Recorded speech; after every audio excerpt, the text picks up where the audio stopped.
आता जसं अर्थव्यवस्थेच्या वेगवेगळ्या व्याख्या सांगितलेल्या आहेत तसं राष्ट्रीय उत्पन्नाच्या पण व्याख्या त्या त्या अर्थतज्ञांनी ज्यांना जसं समजल्या त्या पद्धतीने त्यांनी एक्सप्लेन केलेले आहेत. त्यामध्ये काही महत्वपूर्ण व्याख्यामध्ये राष्ट्रीय उत्पन्न समिती जी होती आपली नॅशनल इन्कम कमिटी. आता ह्या टॉपिक मधल्या आधीची बेरोजगारी आपण का काढलंय तर बेरोजगारी आपण HRD मध्ये डिटेल मध्ये घेतलेला आहे, त्यामुळे आता इथे घेण्याची काही गरज नाही. तर बघा ह्याच्यामध्ये राष्ट्रीय उत्पन्नाच्या व्याख्या बघूया, त्यानंतर नोबेल पुरस्कार कोणाला मिळाले उत्पन्नाच्या संदर्भात ते पुढच्या टप्प्यात बघू. त्यानंतर भारतातलं राष्ट्रीय उत्पन्न कोणी कोणी मोजलं आणि कोणाला किती आढळलं ते पण बघू, आणि त्यानंतर मग परत आपण ते मोजण्याच्या पद्धती वगैरे त्या कन्सेप्ट मध्ये जाऊया. सगळ्यात आधी व्याख्यामध्ये PC महालनोबिस यांच्या अध्यक्षतेखाली जी भारत सरकारने 1949 ला समिती नेमली होती, ज्यांनी 50-51 ला 54 ला अहवाल दिला आणि 50-51 ऑब्झर्वेशन होते. त्यामध्ये 1949 ला एक समिती नेमली होती, 54 ला त्यांनी अहवाल दिलाय. त्यामध्ये गाडगीळ आणि VK राव हे सदस्य होते. त्यांनी काय सांगितलं की राष्ट्रीय उत्पन्न म्हणजे एखाद्या विशिष्ट कालखंडात साधारण आपण GDP एका वर्षाचा मोजतो ना, आर्थिक वर्षाचा, वस्तू आणि सेवाचे दुहेरी मोजदाद न होत देता केलेलं मापन म्हणजे डबल, त्याच्यामध्ये जे एरर येतो डबल मोजून तो एलिमिनेट करायचा आणि जेवढं उत्पादन होतं ते मोजायचं, म्हणजेच काय राष्ट्रीय उत्पन्न झालं. पिगो काय म्हणतो समाजाच्या वस्तुनिष्ठ उत्पादनाची ज्या भागात पैशात मोजदाद करता येते तो भाग म्हणजे राष्ट्रीय उत्पन्न. पैशाच्या स्वरूपात राष्ट्रीय उत्पन्न जे मोजलं जातं ते राष्ट्रीय उत्पन्न झालं, हे पिगो म्हणतं. फिशर काय म्हणतो राष्ट्रीय उत्पन्न म्हणजे एका वर्षाच्या कालावधीत, ह्यानं वर्ष सांगितलं डायरेक्ट, राष्ट्राच्या निव्वळ उत्पादनापैकी जो भाग प्रत्येक उपभोगासाठी वापरला जातो तो राष्ट्रीय उत्पन्न. आता प्रोडक्शन झालं पण जे उपभोगासाठी जेवढा वापरला जातो म्हणजे जो खर्च पद्धतीनुसार सांगितलंय. आता भारतात जर विचार केला तर सगळ्यात आधी आता ह्याच्यामध्ये पुस्तकात पण दिलेलं आहे बघा, तुमच्या समोर पुस्तक राहू द्या, देसले सरांचं पुस्तक कंपल्सरी समोर असू द्या. आता लक्षात काय ठेवायचं तुम्हाला, तर सगळ्यात आधी जो प्रयत्न केलेला आहे तर त्यामध्ये दादाभाई नौरोजीचं मोठं नाव आहे इकॉनॉमिक्स मध्ये. त्यांनी poverty and un-British rule in India नावाचं पुस्तक लिहिलं, त्याच्यामध्ये ड्रेन थिअरी पण मांडलेली आहे. तर त्यावेळेस त्यांनी जे मोजायचा प्रयत्न केला 1867-68 या मोजणी वर्षात, वर्ष लक्षात असू द्या, तुमच्या साईडला पुस्तकाच्या लिहून ठेवलंय तरी पण हाताखालनं एकदा गेलं तर चांगलं आहे, कुठं तर वरच्या साईडला अजून एकदा लिहून घ्या. दादाभाई नौरोजी त्यांना राष्ट्रीय उत्पन्न 340 कोटी आणि दरडोई उत्पन्न 20 रुपये आढळलं होतं. फक्त दादाभाई नौरोजीचं जास्त महत्वाचं काय तर हा पहिला प्रयत्न होता. त्यांना भारताचं उत्पन्न किती आढळलं, 340 कोटी आणि 20 रुपये हे पर हेड पर कॅपिटा इन्कम आढळलं. नंतर वाडिया जोशीने 13-14 मध्ये मोजलं. वाडिया जोशीला 1067 कोटी आढळलं आणि 44 रुपये इन्कम आढळलं. आता VK रावचे आकडे परत लक्षात ठेवणं का गरजेचं, तर हा पहिला सायंटिफिक प्रयत्न होता सायंटिफिक पद्धतीने मोजण्याचा. तर त्यावेळेस त्यांनी 31-32 मध्ये मोजलं होतं, 1689 कोटी एवढं भारताचं राष्ट्रीय उत्पन्न आढळलं आणि 62 रुपये पर कॅपिटा उत्पन्न त्यांना आढळलं. त्यानंतर आता VK राव ज्यांनी पहिल्यांदा सायंटिफिक पद्धतीने मोजलं होतं आणि त्यासोबतच धनंजय गाडगीळ DR गाडगीळ हे दोन सदस्य असणारे नॅशनल इन्कम समिती ज्याचे अध्यक्ष होते महालनोबिस, PC महालनोबिस, 1949 ला स्थापन झाली आणि त्यांनी 1954 ला त्यांची आकडेवारी दिली. 48-49 साठी त्यांनी जी मोजली होती त्यांना 8650 एवढं आणि 246 पर कॅपिटा इन्कम एवढं आढळलं. आता जी नॅशनल इन्कम कमिटी होती आपली महालनोबिस यांच्या अध्यक्षतेखाली, त्यांचे ऑब्झर्वेशन महत्वाचे. एक तर त्याची निर्मिती झाली 49 ला, ह्याच्यावर प्रश्न येऊन गेलेला आहे, 48 वगैरे दिलं होतं त्यांनी.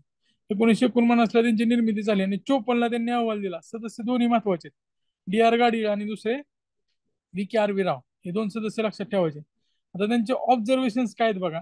त्यांनी काय सांगितलं की 50-51 मध्ये राष्ट्रीय उत्पन्नात कृषी आणि अलाइड ऍग्रिकल्चर अँड अलाइड सेक्टरचा जो वाटा आहे तो निम्म्याच्या जवळपास आहे, म्हणजे 50%च्या आसपास आहे. दुसरं ऑब्झर्वेशन काय तर खाणकाम उत्पादन आणि हस्तव्यवसायाचे त्याचा वाटा 61% आहे. वाहतूक दळणवळण वाणिज्याचा वाटा 61% आहे.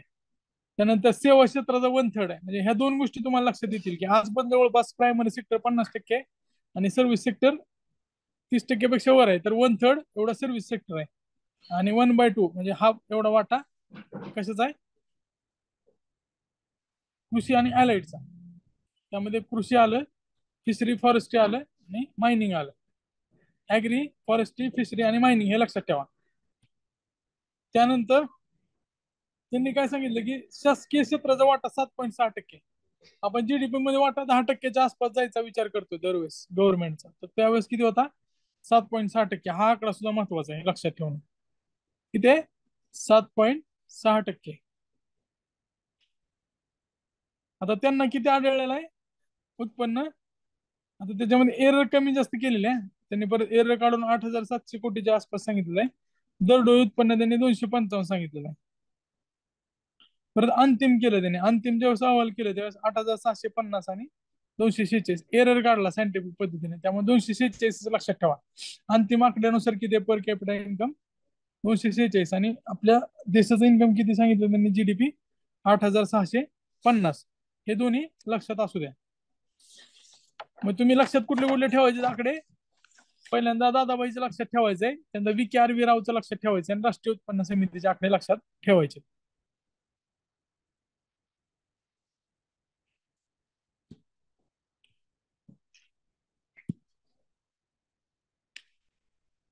आता जे नॅशनल इन्कम मोजलं जातं त्यामध्ये पद्धती 3 आहेत. पहिला आहे इन्कम मेथड, ज्याला आपण उत्पन्न पद्धत म्हणतो. दुसरे प्रोडक्ट मेथड, उत्पादन पद्धती. आणि तिसरे एक्सपेंडिचर मेथड, म्हणजे खर्च पद्धती.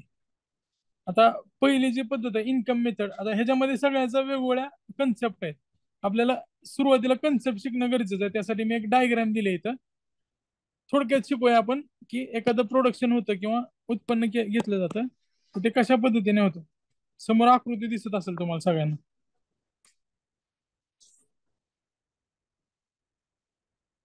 बरोबर आहे? ही आकृती दिसते का? ह्याच्यामध्ये बघा, एखादं उत्पन्न घ्यायचं असेल, समजा एक पेन आहे, आता हा पेन आहे, या पेनाचं उत्पादन घ्यायचं आहे. पेनाचं उत्पादन घेताना मला काय लागणार आहे, त्या ठिकाणी जी जागा असेल, पांढरा असल्यामुळे दिसत नाही वाटतं, पेन गायब झालाय. ठीक आहे. तर सुरुवातीला काय लागेल, इंडस्ट्री स्थापन करण्यासाठी तिथं लँड लागेल. पेनाचा कारखाना टाकायचं तर लँड लागणारच आहे, जमीन लागेल, कॅपिटल लागेल, भांडवल लागेल, लँड कॅपिटल. त्यानंतर लेबर लागतील, लँड लेबर कॅपिटल, LLC असं लक्षात ठेवा. आणि शेवटी इंटरप्रिनरशिप, उद्योजकता लागेल. कुठला तर उद्योगपती पाहिजे ना ते इंडस्ट्री टाकायला, त्याचं इंटरप्रिनरशिप तिथं लागणार आहे. आता लँड जे जे घेतले आपण त्याला काय द्यावं लागेल, तिथं रेंट, भाडं द्यावं लागेल, किंवा मग विकत घ्यायचं असेल किंवा रेंटवर घेतले असं समजूया आपण. त्याला काय द्यावं लागेल, त्या प्रोडक्शन करण्यासाठी लँड घेतले त्याला रेंट द्यावं लागेल. ज्याचं भांडवल घेतलं, कधी बँक असेल कॅपिटल घेतलं त्याकडे, त्याला इंटरेस्ट द्यावा लागेल. तो व्यक्ती असेल भांडवल देणार किंवा बँक असेल, त्याला काय द्यावं लागेल, त्या भांडवलावर इंटरेस्ट द्यावा लागेल. त्यानंतर लेबर, जे कामाला येणारे कामगार आहेत, त्या लेबरला काय द्यावं लागेल, वेजेस म्हणजे पगार द्यावे लागेल, बरोबर आहे का? आणि जे इंटरप्रिनरशिप, ज्यानं उद्योजकता लावली, ज्या इंडस्ट्रीनं ते स्थापन केले, इंडस्ट्री स्थापन केले, त्याला प्रॉफिट मिळणार. म्हणजे LLC, land labour capital entrepreneurship, हे डोक्यात ठेवा. एखादी कंपनी टाकायचं तर काय लागतं, लँड लागतं, लेबर लागतं, कॅपिटल लागतं, आणि एंटरप्रिनरशिप लागते. आणि त्या घटकांना मिळणारा फायदा कोणता आहे, तर RWIP. RWIP, land labour capital entrepreneurship, ह्याच क्रमाने लक्षात ठेवा. आणि इकडे RWIP याच लक्षात ठेवा, याच क्रमाने लक्षात ठेवा. R म्हणजे काय, रेंट. W म्हणजे काय, वेजेस. I म्हणजे काय, इंटरेस्ट. P म्हणजे काय, प्रॉफिट. एवढं जर समजलं तर पूर्ण इन्कम पद्धत तुम्हाला समजली. आता इन्कम मेथड म्हणजे काय, तर कमवणारे काय आहेत, लँड वाला कमवणार आहे, लँडचा ओनर जो आहे किंवा लँडलॉर्ड आहे तो कमवणार आहे, लेबर कमवणार आहे, नंतर ज्यानं कॅपिटल लावलेलं आहे तो कमवणार आहे, एंटरप्रिनरशिप ज्यानं उद्योजकता ज्यानं स्थापन केले तो पण कमवणार आहे. तर त्यांना जो इन्कम मिळणार आहे ते कशा पद्धतीने मिळणार आहे, RWIPच्या माध्यमातून मिळणार आहे. ह्यांचीच बेरीज करायची, सगळ्यांची बेरीज केली तर RWIP म्हणजे काय झाली, इन्कम मेथड झाली. रेंट, वेजेस, इन्कम आणि प्रॉफिट, इंटरेस्ट आणि प्रॉफिट, हे काय झाली, इन्कम मेथड नुसार काढलेला GVA, ग्रॉस व्हॅल्यू ऍडिशन, राष्ट्रीय उत्पन्न. समजला? एकदम सोपा इन्कम मेथड. उत्पादनाचे घटक कुठले आहेत, LLC, आणि मिळणारं उत्पन्न कसं आहे त्यांचं, RWIP. LLC, RWIP, that's it. एवढं झालं, हे समजून जाईल पूर्ण. आता प्रोडक्ट मेथड. आता प्रोडक्ट म्हणजे कुठल्या पद्धतीचे प्रोडक्ट असतील, एक तर मी पेन तयार करतोय किंवा मी आता तुम्हाला शिकवतोय. आता हे लेक्चर घेणं किंवा मग तुम्ही एखादा प्रवास करताना एखाद्याला भाडं देता किंवा एखाद्याची सर्व्हिस घेताय, डॉक्टरकडे जाऊन डॉक्टरला फी देताय, लेक्चर लावून लेक्चरची फीस देताय, ही काय झाली, सर्व्हिस झाली. ह्याचं प्रोडक्शन डोळ्याला दिसत नाही, मात्र हे तयार होते आणि विकलं पण जाते, ही काय झाली, सर्व्हिस झाली. आणि दुसरं काय, गुड्स आहेत, एखादं तुम्ही पुस्तक विकत घेतलं असेल, पेन विकत घेतला असेल, खुर्ची असेल, लॅपटॉप असेल, हे गुड्स आहे. तर गुड्स प्लस त्याच्यामध्ये सर्व्हिसेस हे ऍड करायचे. मात्र काय होतं, त्या इंटरमिजिएट गोष्टी असतात. समजा हा पेन आहे, हे पेन तयार करताना ह्याला प्लास्टिक लागलेलं आहे, स्टील लागलेलं आहे. तर हे प्लास्टिक आणि स्टील तर ऑलरेडी मोजलंय आपण, आणि पेनामध्ये परत मोजतोय डबलला, तर ते मायनस केलं पाहिजे ना. आणि पेन कशापासून तयार झालाय, ह्याच्यामध्ये चिप आहे, आयसी आहे, हे इलेक्ट्रॉनिक पेन आहे ना, ऍपल पेन्सिल जे, त्याच्यामध्ये ऑलरेडी बाकीच्या गोष्टी लागलेल्या आहेत, त्याचं ऑलरेडी मोजणी झालेली आहे. तर इंटरमिजिएट कन्झप्शन आहे ते मायनस करायचं त्यातनं, एरर निघून जाईल. बरोबर आहे का? एरर जर निघाला तर काय होईल, ते योग्य उत्पन्न आपल्याला समजेल. त्यामुळे goods plus services minus IC intermediate consumption, plastic असेल स्टील असेल जे गुड्स तयार करण्यासाठी डबल मोजता ना, ते मायनस करायचं, त्याला म्हणायचं आयसी. तर हे कुठली पद्धत झाली, प्रोडक्शन किंवा उत्पादन, प्रोडक्ट मेथड. गुड्स आणि सर्व्हिसेस हे जे प्रोडक्ट आहेत त्यांची बेरीज करायची, मायनस इंटरमिजिएट कन्झप्शन. त्याच्यामुळे काय मिळेल आपल्याला, जीवीए मिळेल. कुठल्या पद्धतीचा, इन्कम पद्धतीचा, सॉरी प्रोडक्ट पद्धतीचा, कारण प्रोडक्शन झालेलं आहे, प्रोडक्ट आपण मोजलेले. इन्कम RWIP, प्रोडक्ट जी प्लस एस मायनस आयसी. आता एक्सपेंडिचर, आता एक्सपेंडिचर म्हणजे खर्च. ह्याच्यामध्ये काय केलं जातं, राष्ट्रीय उत्पन्नाचं मोजमाप खर्च पद्धतीने करताना खर्चाचा विचार केला जातो.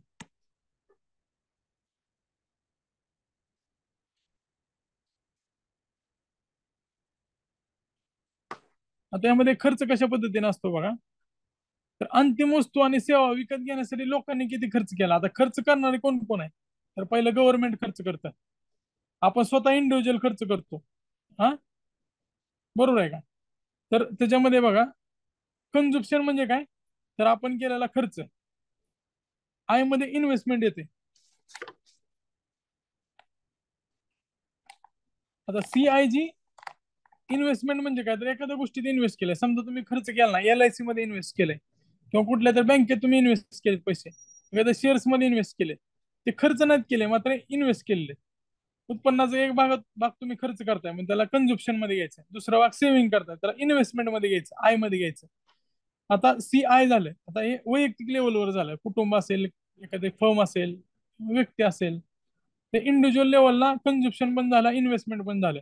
पण आता एक दुसरी एंटिटी आहे गव्हर्नमेंट, ती जवळपास 10-15% खर्च करते पूर्ण जीडीपीच्या. तर त्याला पण मोजणं गरजेचं आहे, गव्हर्नमेंट पण काय खर्च करते, तर त्याला जी घ्यायचं गव्हर्नमेंटचं जे खर्च आहे. सी काय झाला, कन्झप्शन झाला. आय काय झाला, इन्व्हेस्टमेंट झाला. जी काय झालं, गव्हर्नमेंटचा खर्च झाला. CIG तर झालं. मात्र आता एक्स आणि एम हे महत्वाचे. एक्स मध्ये काय, तर परकीय लोक देशात येतात आणि आपल्या इथे येऊन खर्च करतात. आणि आपण अमेरिकेत, युरोपमध्ये, स्वित्झर्लंडमध्ये, इकडं इंडोनेशिया, बाली, थायलंड, इकडे फिरायला जातो आणि तिकडे आपण खर्च करतो. तर ते काय झालं आपलं, यम ते मायनस होणार आहे, एक्स ऍड होणार आहे आणि एम मायनस होणार आहे. परकीयाने आपल्या इथे येऊन काय खर्च केला ना, त्यांचा खर्च ऍड करतो आपण, दुसऱ्या नागरिकांनी. आपण बाहेर जे केलेला आहे तो मायनस करतो. तर CIG एक्स मायनस एम, हा जर सूत्र वापरला आपण, तर आपल्याला खर्च पद्धतीने राष्ट्रीय उत्पन्न मोजू शकतो आपण. खर्च कशा पद्धतीचे आहेत आपण बघितले. आपल्याकडे येणारा इन्कम एक तर आपण खर्च करतो, नाही तर सेव्ह करतो किंवा इन्व्हेस्ट करतो. सेव्ह करतो म्हणजे इन्व्हेस्ट करतो.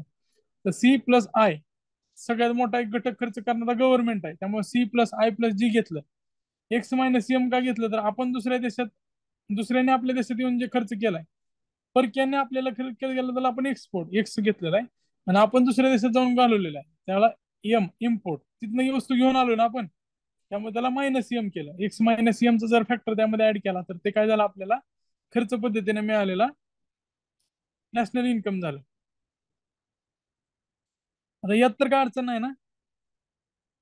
अजून एकदा रिपीट करूया आपण. सगळ्यात पहिली पद्धत आपण इन्कम पद्धत बघितली, इन्कम मेथड बघितली. इन्कम मेथड मध्ये काय, तर उत्पादनाच्या घटकांचा विचार केला. घटक कुठले आहेत, LLC, land labour capital entrepreneurship.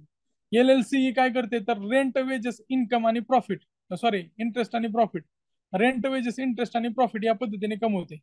Rent land Lord जो असेल तो कमवेल. त्यानंतर इंटरेस्ट कोणाला मिळेल, ज्याने कॅपिटल लावलेलं आहे. त्यानंतर वेजेस कोणाला मिळतील, लेबरला मिळतील. आणि प्रॉफिट कोणाला मिळेल, ज्याने एंटरप्रिनरशिप लावलेली आहे. तर LLC ला RWIP मिळणारं इन्कम आहे, उत्पादक घटकाला मिळणारं इन्कम आहे. ते जर आपण मोजलं सगळं त्याच्यामध्ये, तर काय होईल, आपल्याला कुठल्या पद्धतीने मिळेल, इन्कम पद्धतीने RWIP ची बेरीज केल्यानंतर मिळून जाईल. आता दुसरी पद्धत आहे ती प्रोडक्ट मेथड. प्रोडक्ट म्हणजे काय उत्पादित होतं, तर एक तर वस्तू होतात आणि सेवा होतात.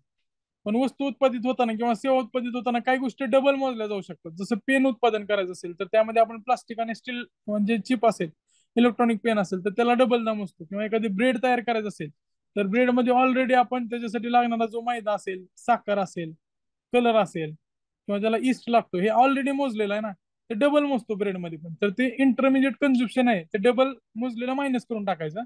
त्यावेळेस आपण एक निर्दोष आकडेवारी मिळवतो. तर आपण G+S, जी म्हणजे गुड्स, एस म्हणजे सर्व्हिसेस, मायनस आयसी. आयसी म्हणजे काय, इंटरमिजिएट कन्झम्पशन.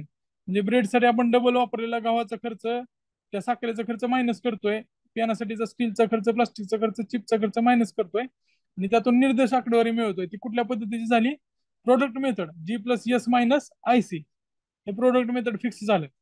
तिसरी जी पद्धत आहे ती खर्च पद्धत आहे. आता खर्च कोण कोण करणार आहे, व्यक्ती, फर्म, कुटुंब करणार आहे, बरोबर आहे का. ते जे खर्च करतात त्याला आपण कन्झम्पशन म्हणतो. कन्झम्पशन म्हणजे काय, खर्च जो होतो तो. आता त्यांचा जो राहिलेला पार्ट आहे ते कशात तरी इन्व्हेस्ट करतील, सेव्हिंगचा. तर त्या इन्व्हेस्टमेंटमध्ये मग शेअर मार्केटमध्ये असू दे, बँकेत असू दे, किंवा एखाद्या प्रोजेक्टवर असू दे, त्याला आपण आय मध्ये घेतो. आता एक अजून एक घटक आहे जो खर्च करणारा, तो सरकार आहे. त्यामुळे सरकारचा जो खर्च आहे तो आपण जी या फॅक्टर मध्ये घेतो. सी झालं, आय झालं, जी झालं. आता त्यामध्ये थोडा एक एरर येतो, कारण परकीय देशातले व्यक्ती आपल्याला येऊन खर्च करतात, ते पैसे आपल्याला मिळतात. त्यामुळे त्यांचा खर्च आपण ऍड करायचा, प्लस एक्स. मात्र आपण दुसऱ्या देशात जाऊन जे खर्च करतो ते इम्पोर्ट करतोय तिथल्या वस्तू, त्यामुळे त्याला मायनस एम करायचं. एक्स मायनस एम जर सीआयजी मध्ये केलं तर आपल्याला काय मिळतं, खर्च पद्धतीनुसार नॅशनल इन्कम मिळतं. समजलं. या तीन पद्धती महत्वाच्या आहेत. आता आपण या सगळ्याच पद्धती वापरतोय. आता त्यानंतर जीडीपी म्हणजे काय,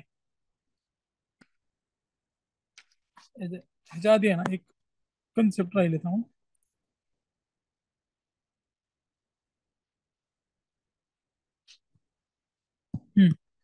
आता एक इन्कम असतं ना, त्या इन्कम मोजताना किंवा वस्तूची किंमत मोजताना एक घटक महत्वाचा आहे. हे तुम्हाला इथे एक्सप्लेन करून देतो मी.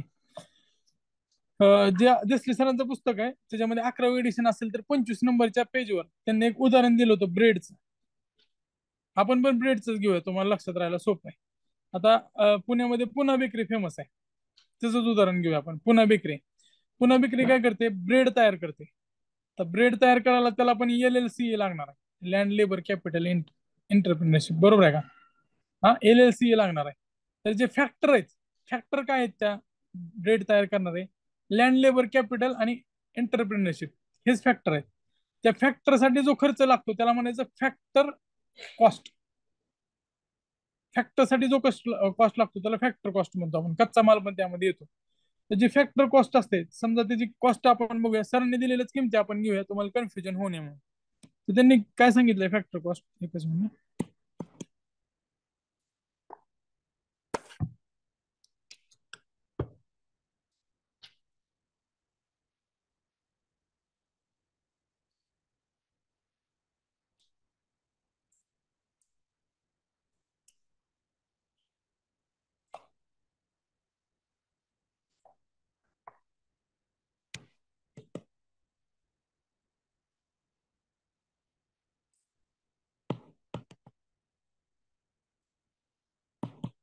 हम्म. आकडे पण तेच घेतोय आपण.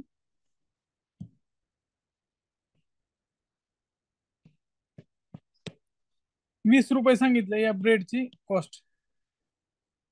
तर माझी ड्रॉइंग एवढी चांगली नाही, थोडं समजून घ्या. ब्रेड असं दिसतो दिसायला, एक स्लाइस काढले मी, ही पूर्ण ब्रेड आहे असं समजा. ह्या ब्रेडची कॉस्ट किती पडली त्यांना, 20 रुपये. आता ही कॉस्ट काय, फॅक्टर कॉस्ट आहे. फॅक्टर कॉस्ट का, तर जे फॅक्टर जे आहेत उत्पन्नाचे त्याच्यासाठी लागणारा कॉस्ट आहे. ह्याच्यामध्ये कच्चा मालचा वगैरे कॉस्ट पण ऍड केलाय आपण. तर ही फॅक्टर कॉस्ट 20 रुपये. आता ही पुढे जाऊन काय होईल, ह्याच्यावर काही गोष्टी ऍड काय होणार आहे या प्राइस मध्ये. तर ऍड काय होत असतं, तर टॅक्स कधी पण ऍड होत असतं. त्याला आपण काय म्हणतो, कर. कर काय होत असतात, कधी पण कुठल्या वस्तूवर ऍड होत असतात आणि होत असतात. हे फिक्स आहे ना. तर आता पहिला जो टप्पा आहे, तर ही फॅक्टर कॉस्ट होती. फॅक्टर कॉस्ट करून ह्याचं जे पुढं जे वाट चालू होते ती कशाकडे होते, बेसिक प्राइस कडे होते. इंग्लिश मध्ये लक्षात ठेवा, मराठीत नका लक्षात ठेवते मूळ किंमत वगैरे, कारण विचारताना तुम्हाला बेसिक विचारल्यानंतर जर तुम्हाला बेसिक प्राइस विचारली तर परत कन्फ्युजन व्हायला नको. तर आता आपण कर आणि सबसिडी प्लस आणि मायनस करतोय, पण हे कुठल्या लेवलला आहे? प्रोडक्ट लेवलला आहे ना हे प्रोडक्ट. सुरुवातीला जे ऍड होतात ना त्याला म्हणायचं प्रोडक्ट सबसिडी आणि प्रोडक्शन सबसिडी. सॉरी, सुरुवातीचं लेवल काय आता हे बेकरीमध्ये तयार होतंय तर प्रोडक्शन होतंय तिथं, बरोबर आहे का? प्रोडक्शन आणि प्रोडक्ट दोन प्रकारचे कर आणि सबसिडी आहेत. आता प्रोडक्शन कोणते आणि प्रोडक्ट कुठले हे आधी समजून घेऊया आणि परत ह्याच्याकडे येऊया मागे. आता प्रोडक्शन करताना बघा, मी एखादा कारखाना टाकलाय किंवा एखादी बेकरी टाकली. आता बेकरी टाकताना महाराष्ट्रात व्यवसाय कर लागतो हे माहिती आहे तुम्हाला.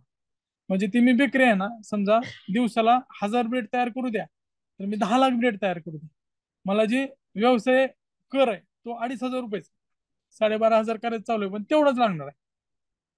मग ते तुझ्या व्हॉल्यूमवर डिपेंड आहे का? ते नाहीये. किंवा माझी जागा आहे, ती जागेला प्रॉपर्टी टॅक्स देतो मी महानगरपालिकेला. पुण्यात टाकले मी बेकरी, तर प्रॉपर्टी टॅक्स माझ्या स्क्वेअर फीट नुसार आहे. मग मी त्या 1000 स्क्वेअर फीट मध्ये 10 ब्रेड तयार करू दे ना तर 1000 ब्रेड तयार करू दे, मला ती प्रॉपर्टी टॅक्स किती द्यायचा आहे? तेवढाच द्यायचा आहे. त्याच्यामध्ये काय फरक पडणार आहे का? नाही. तर त्याला काय म्हणायचं? Production tax. काय म्हणायचं त्याला? आता जसं सरकार 2000 रुपये हप्ता देते प्रत्येक शेतकऱ्याला, मग त्यानं 10 लाख रुपये कमवू दे नाही तर 10,000 रुपये कमवू दे त्याच्या शेतीत, त्याला प्रत्येकाला 2,000 रुपये देते. तर ती काय झाली? त्याची एक सबसिडी झाली. तसं उद्योगाला पण एखादी सबसिडी देत असेल गव्हर्नमेंट, किंवा प्रॉपर्टी टॅक्सवर महानगरपालिका सवलत देते, तर ती सवलत काय झाली? सबसिडी झाली. तर ती प्रोडक्शनवर डिपेंड आहे का? नाही. तर ती सगळ्यांना व्हॉल्यूमवर डिपेंड नसणार आहे. ते प्रोडक्शन टॅक्स आणि प्रोडक्शन सबसिडी आहे.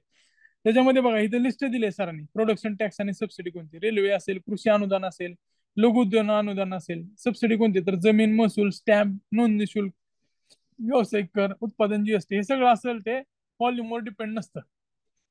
जागेसाठी किंवा मी एखादा करार केला त्या जागेच्या मालकासोबत, लिव्ह इन लायसन, नोटरी वगैरे, तर त्याला मला सेमच खर्च येणार आहे.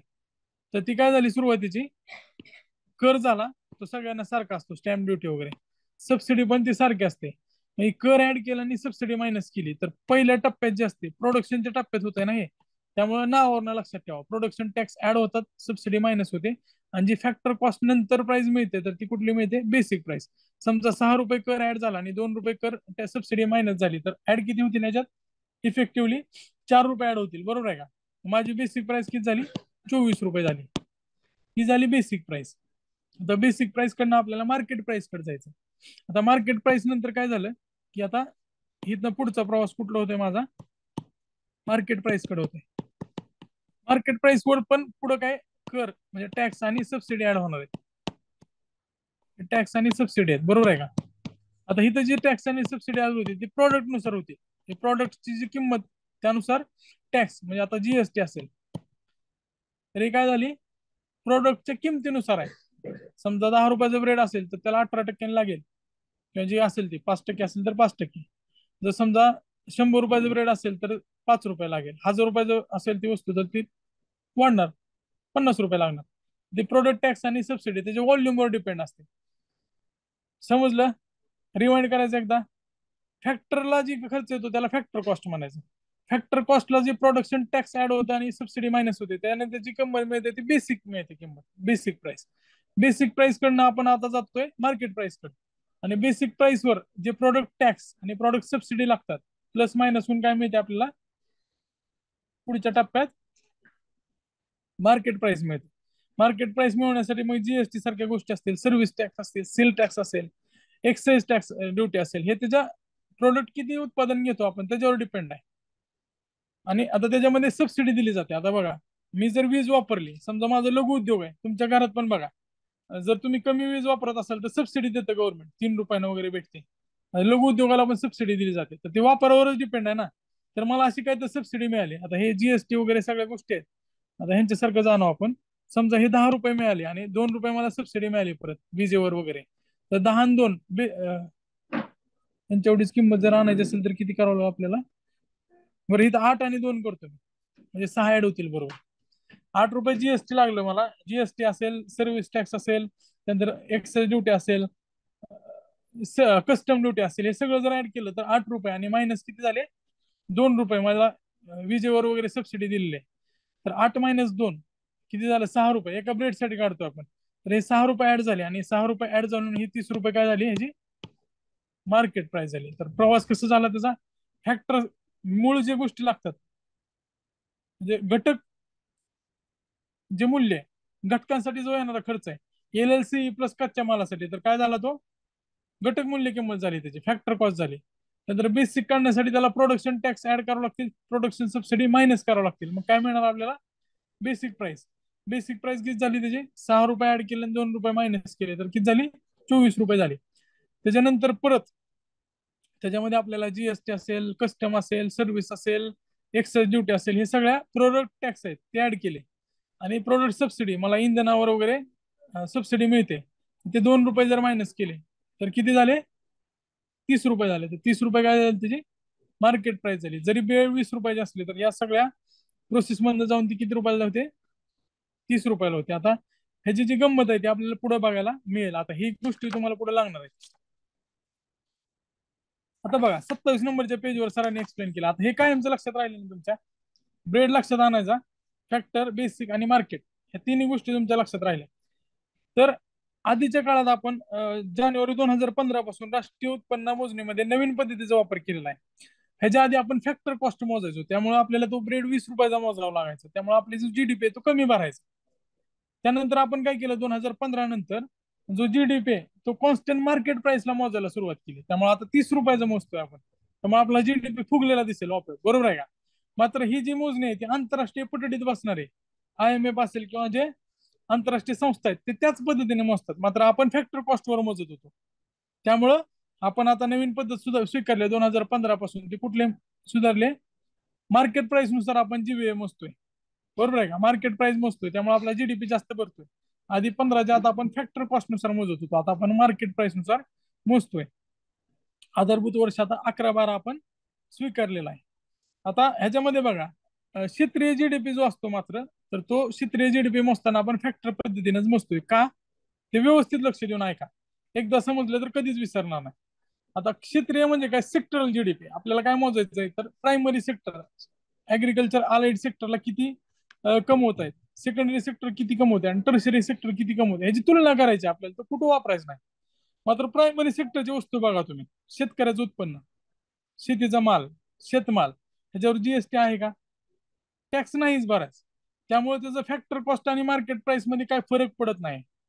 मात्र इकडं सेवा ज्या आहेत त्या खूप फुकत आहेत, 18% GST, परत त्याच्यावर बाकीच्या बरेच टॅक्सेस आहेत, एक्साइज ड्युटी वगैरे लागते, त्यामध्ये फुकतंय. तंबाखू, दारू सारख्या गोष्टी तर डबल टिबल न मागवतात. परत सिगारेटचा फॅक्टर कॉस्ट 1 रुपया असतो, आणि तो विकताना म्हणजे हे सांगतोय मी फक्त उदाहरणासाठी सांगतोय, ती विकताना बरं 4 रुपयाला विकली जाते. किंवा एखादं दारू असेल, दारूवर एक्साइज ड्युटी पण असते, सर्व्हिस टॅक्स वगैरे सगळेच त्याच्यावर टॅक्स लावतात, तर त्याची जी किंमत आहे ती वाढते. त्यामुळे काय होतं, तर असमतोल तयार होतो, आणि कंपॅरिझन आपल्याला व्यवस्थित करता येत नाही. त्यामुळे कंपॅरिझनसाठी सेक्टरल GDP मोजताना कशा पद्धतीने मोजतो आपण आज पण, फॅक्टर कॉस्ट प्राइस न मोजतो. कारण समजलं तुम्हाला काय मोजतोय तसं, तर GST किंवा इतर टॅक्सचा इफेक्ट प्रायमरीवर होत नाही, मात्र सेकंडरी आणि टर्सरीवर त्या किमती जास्त फुकत आहेत, त्यामुळे आपल्याला व्यवस्थित कंपॅरिझन करता येत नाही. त्यामुळे आपण काय करतोय, प्रायमरी सेक्टर जो आहे तो मोजताना फॅक्टर कॉस्ट, सगळेच फॅक्टर कॉस्ट मोजतोय, प्रायमरी, सेकंडरी. मात्र जो पूर्ण देशाचा GDP ज्यावेळेस मोजतो आपण सेक्टरल सोडून, फक्त टोटल GDP तो मोजताना 2015 पासून आपण बेसिक मार्केट प्राइस नुसार मोजतोय. आता त्याच्यामध्ये GDP डिफ्लेटर नावाची कन्सेप्ट आहे, पुढे दिलेलीच आहे.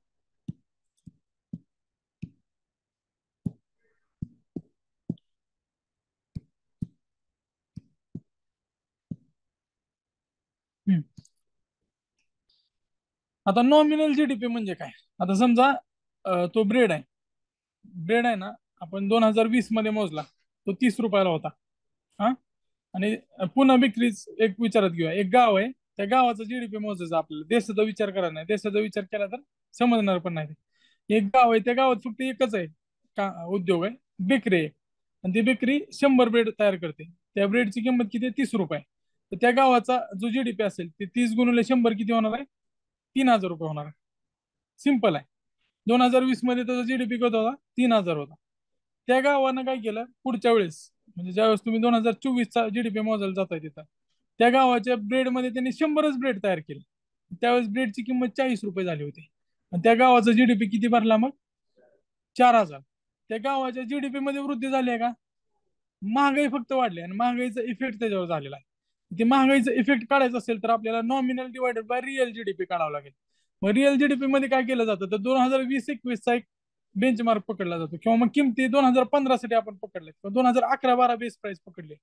तर 2011-12ला त्या बेस रेटची किंमत समजा 15 रुपये असेल, तर 15 × 100 तिथं जीडीपी आपण तोच पकडायचा, तेच किमती पकडायच्या. मग किती झालं त्या गावाचं जीडीपी? 1,500. 24ला मोजताना पण ते किमती तेवढंच पकडायचे. त्यांनी 100च ब्रेड तयार केले. नंतर 11-12ला किती किंमत होती त्याची? 15 रुपये होती. तर किती झाला? 15,000. मग त्याचं जीडीपी वाढ 0%. समजा त्यानं काय वाढवले असेल, समजा 200 ब्रेड तयार केले असेल, तर तिथे किती जाईल? त्याचा 3,000 रुपये होईल. त्याची जी वाढ आहे ती 100%ने जीडीपी वाढलाय त्यांचा. हे काय झाली? Nominal GDP divided by real GDP, आपल्याला जीडीपी डिफ्लेटर मिळतोय. आता मी काय सांगितलं तुम्हाला, तो जो ब्रेड आहे तो 30 रुपयाचा समजा 40 रुपयाने झालाय, म्हणजे त्याचे 10 रुपये वाढलेत. हा, तर आपण जर काढला असता 3,000, म्हणजे नॉमिनल जीडीपी किती निघाला होता आपला? 4,000 निघाला होता. रिअल जीडीपी किती आहे? 3,000 आहे. गुणुले किती? 100. आता ह्या ज्यावेळेस गुणाकार करू ना, त्यावेळेस आपल्याला डिफ्लेटर मिळाल. एवढ्या पॉईंटचा फरक पडलाय, 4/3चा. तेवढ्या पटीनं तो डिफ्लेटर काढलाय. हा डिफ्लेटर काय दाखवतो आपल्याला, तर महागाई किती पद्धतीने वाढलेली आहे. जर समजा तिथं आता घट तर होत नसते, पण जर समजा 30चा ब्रेड 20चा झाला, तर काय होईल? हे 30चा ब्रेड जर 20चा झाला, तर आधी किती होता? म्हणजे नॉमिनल जीडीपी किती येईल? 2,000 येईल. पण रिअल किती आहे? 3,000 आहे जुन्या किमतीनुसार. हा 2/3 म्हणजे 1 पेक्षा कमी येईल. 1 पेक्षा कमी आला म्हणजे काय झाली? तिथे किंमत घट झाली. 1 पेक्षा जास्त आला तर काय झालंय? किंमत वाढ झाली. हे सहज तुम्ही सांगू शकता, बरोबर आहे का?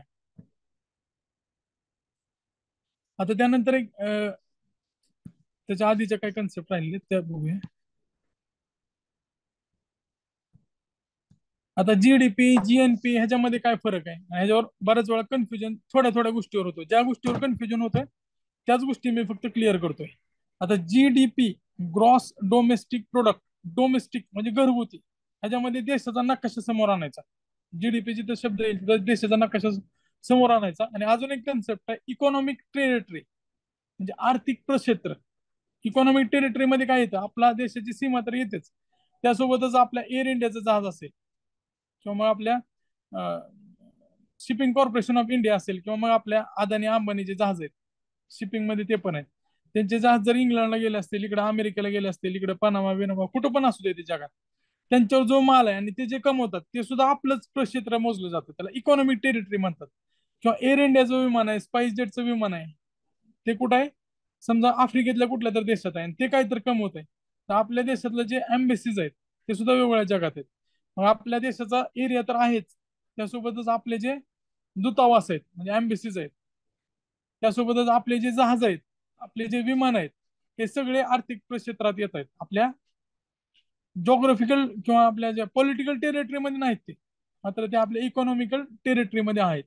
मोजताना ते आपण भारतातच मोजतोय. तर जीडीपी म्हणजे काय? तर त्यामध्ये अक्षय कुमार पण येणार इथं. अक्षय कुमार भारतात राहून जाते ना, आता कुठला वेलकम 3 आणलाय ना, तर त्याच्यामध्ये जर समजा तो 100 कोटी रुपये कमवत असेल आणि तो कॅनडाला घेऊन जातो, कारण तो कॅनडाचा नागरिक आहे, मात्र तो भारतात राहून तयार करतोय आणि भारतात ते पैसे जनरेट होत आहेत, तर ते जीडीपी मध्ये मोजायचे. मात्र पुन्हा जीएनपी मध्ये मोजायचे नाही. का नाही मोजायचे ते नंतर बघूया आपण. भारताच्या नकाशाच्या आतमध्ये जे तयार होत आहेत, इन्क्लुडिंग विमान, जहाज आणि एम्बेसीज, इथं जे उत्पादन होत आहे ते सगळं कशामध्ये मोजायचं? जीडीपी मध्ये मोजायचं. एवढं सिंपल आहे. समजलं? कशा पद्धतीने मोजतो आपण? तर प्रोडक्ट इन्कम किंवा मग एक्सपेंडिचर, खर्च, उत्पादन, आणि कशा पद्धतीने? खर्च पद्धतीने, उत्पन्न पद्धतीने आणि उत्पादन पद्धतीने, या 3 पद्धतीपैकी कुठल्या पद्धतीने आपण मोजू शकतोय.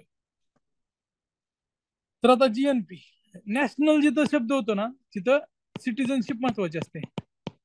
नॅशनलच्या तिथं सिटीजन लिहा, पुस्तकात पण लिहून टाका, तुमच्या कायम लक्षात राहील.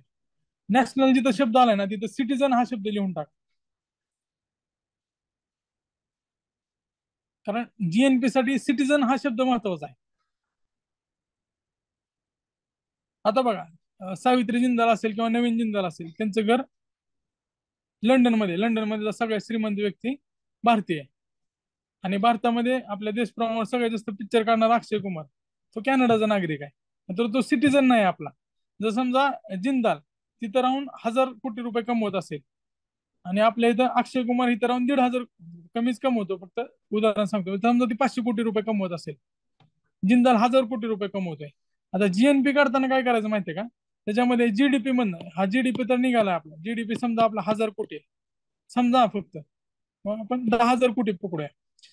ह्याच्यामध्ये अक्षय कुमार एकच पकडतोय ना फक्त, आणि जिंदाल दोनच व्यक्ती पकडतोय, म्हणजे तुम्हाला सोपं जावं कॅल्क्युलेशनला, आपण सगळे काढतोय त्यामध्ये. अक्षय कुमार हा कॅनडाचा नागरिक आहे, राहतोय भारतात, आणि हा भारताचा नागरिक आहे, राहतोय कुठं, युके मध्ये.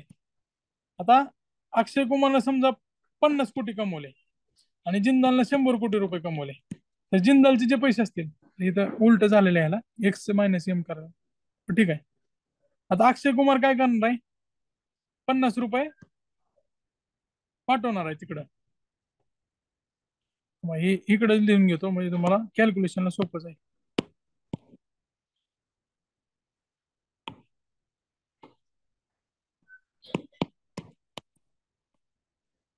एक्सपोर्ट कधी पण चांगला असता, एक्सपोर्ट करणं हे कधी पण चांगलं, एक्स हा फायदाच असतो. जिंदाल काय करेल, 100 कोटी रुपये भारतात पाठवून दिले, 10,000 मध्ये काय होतील, 100 ऍड होतील.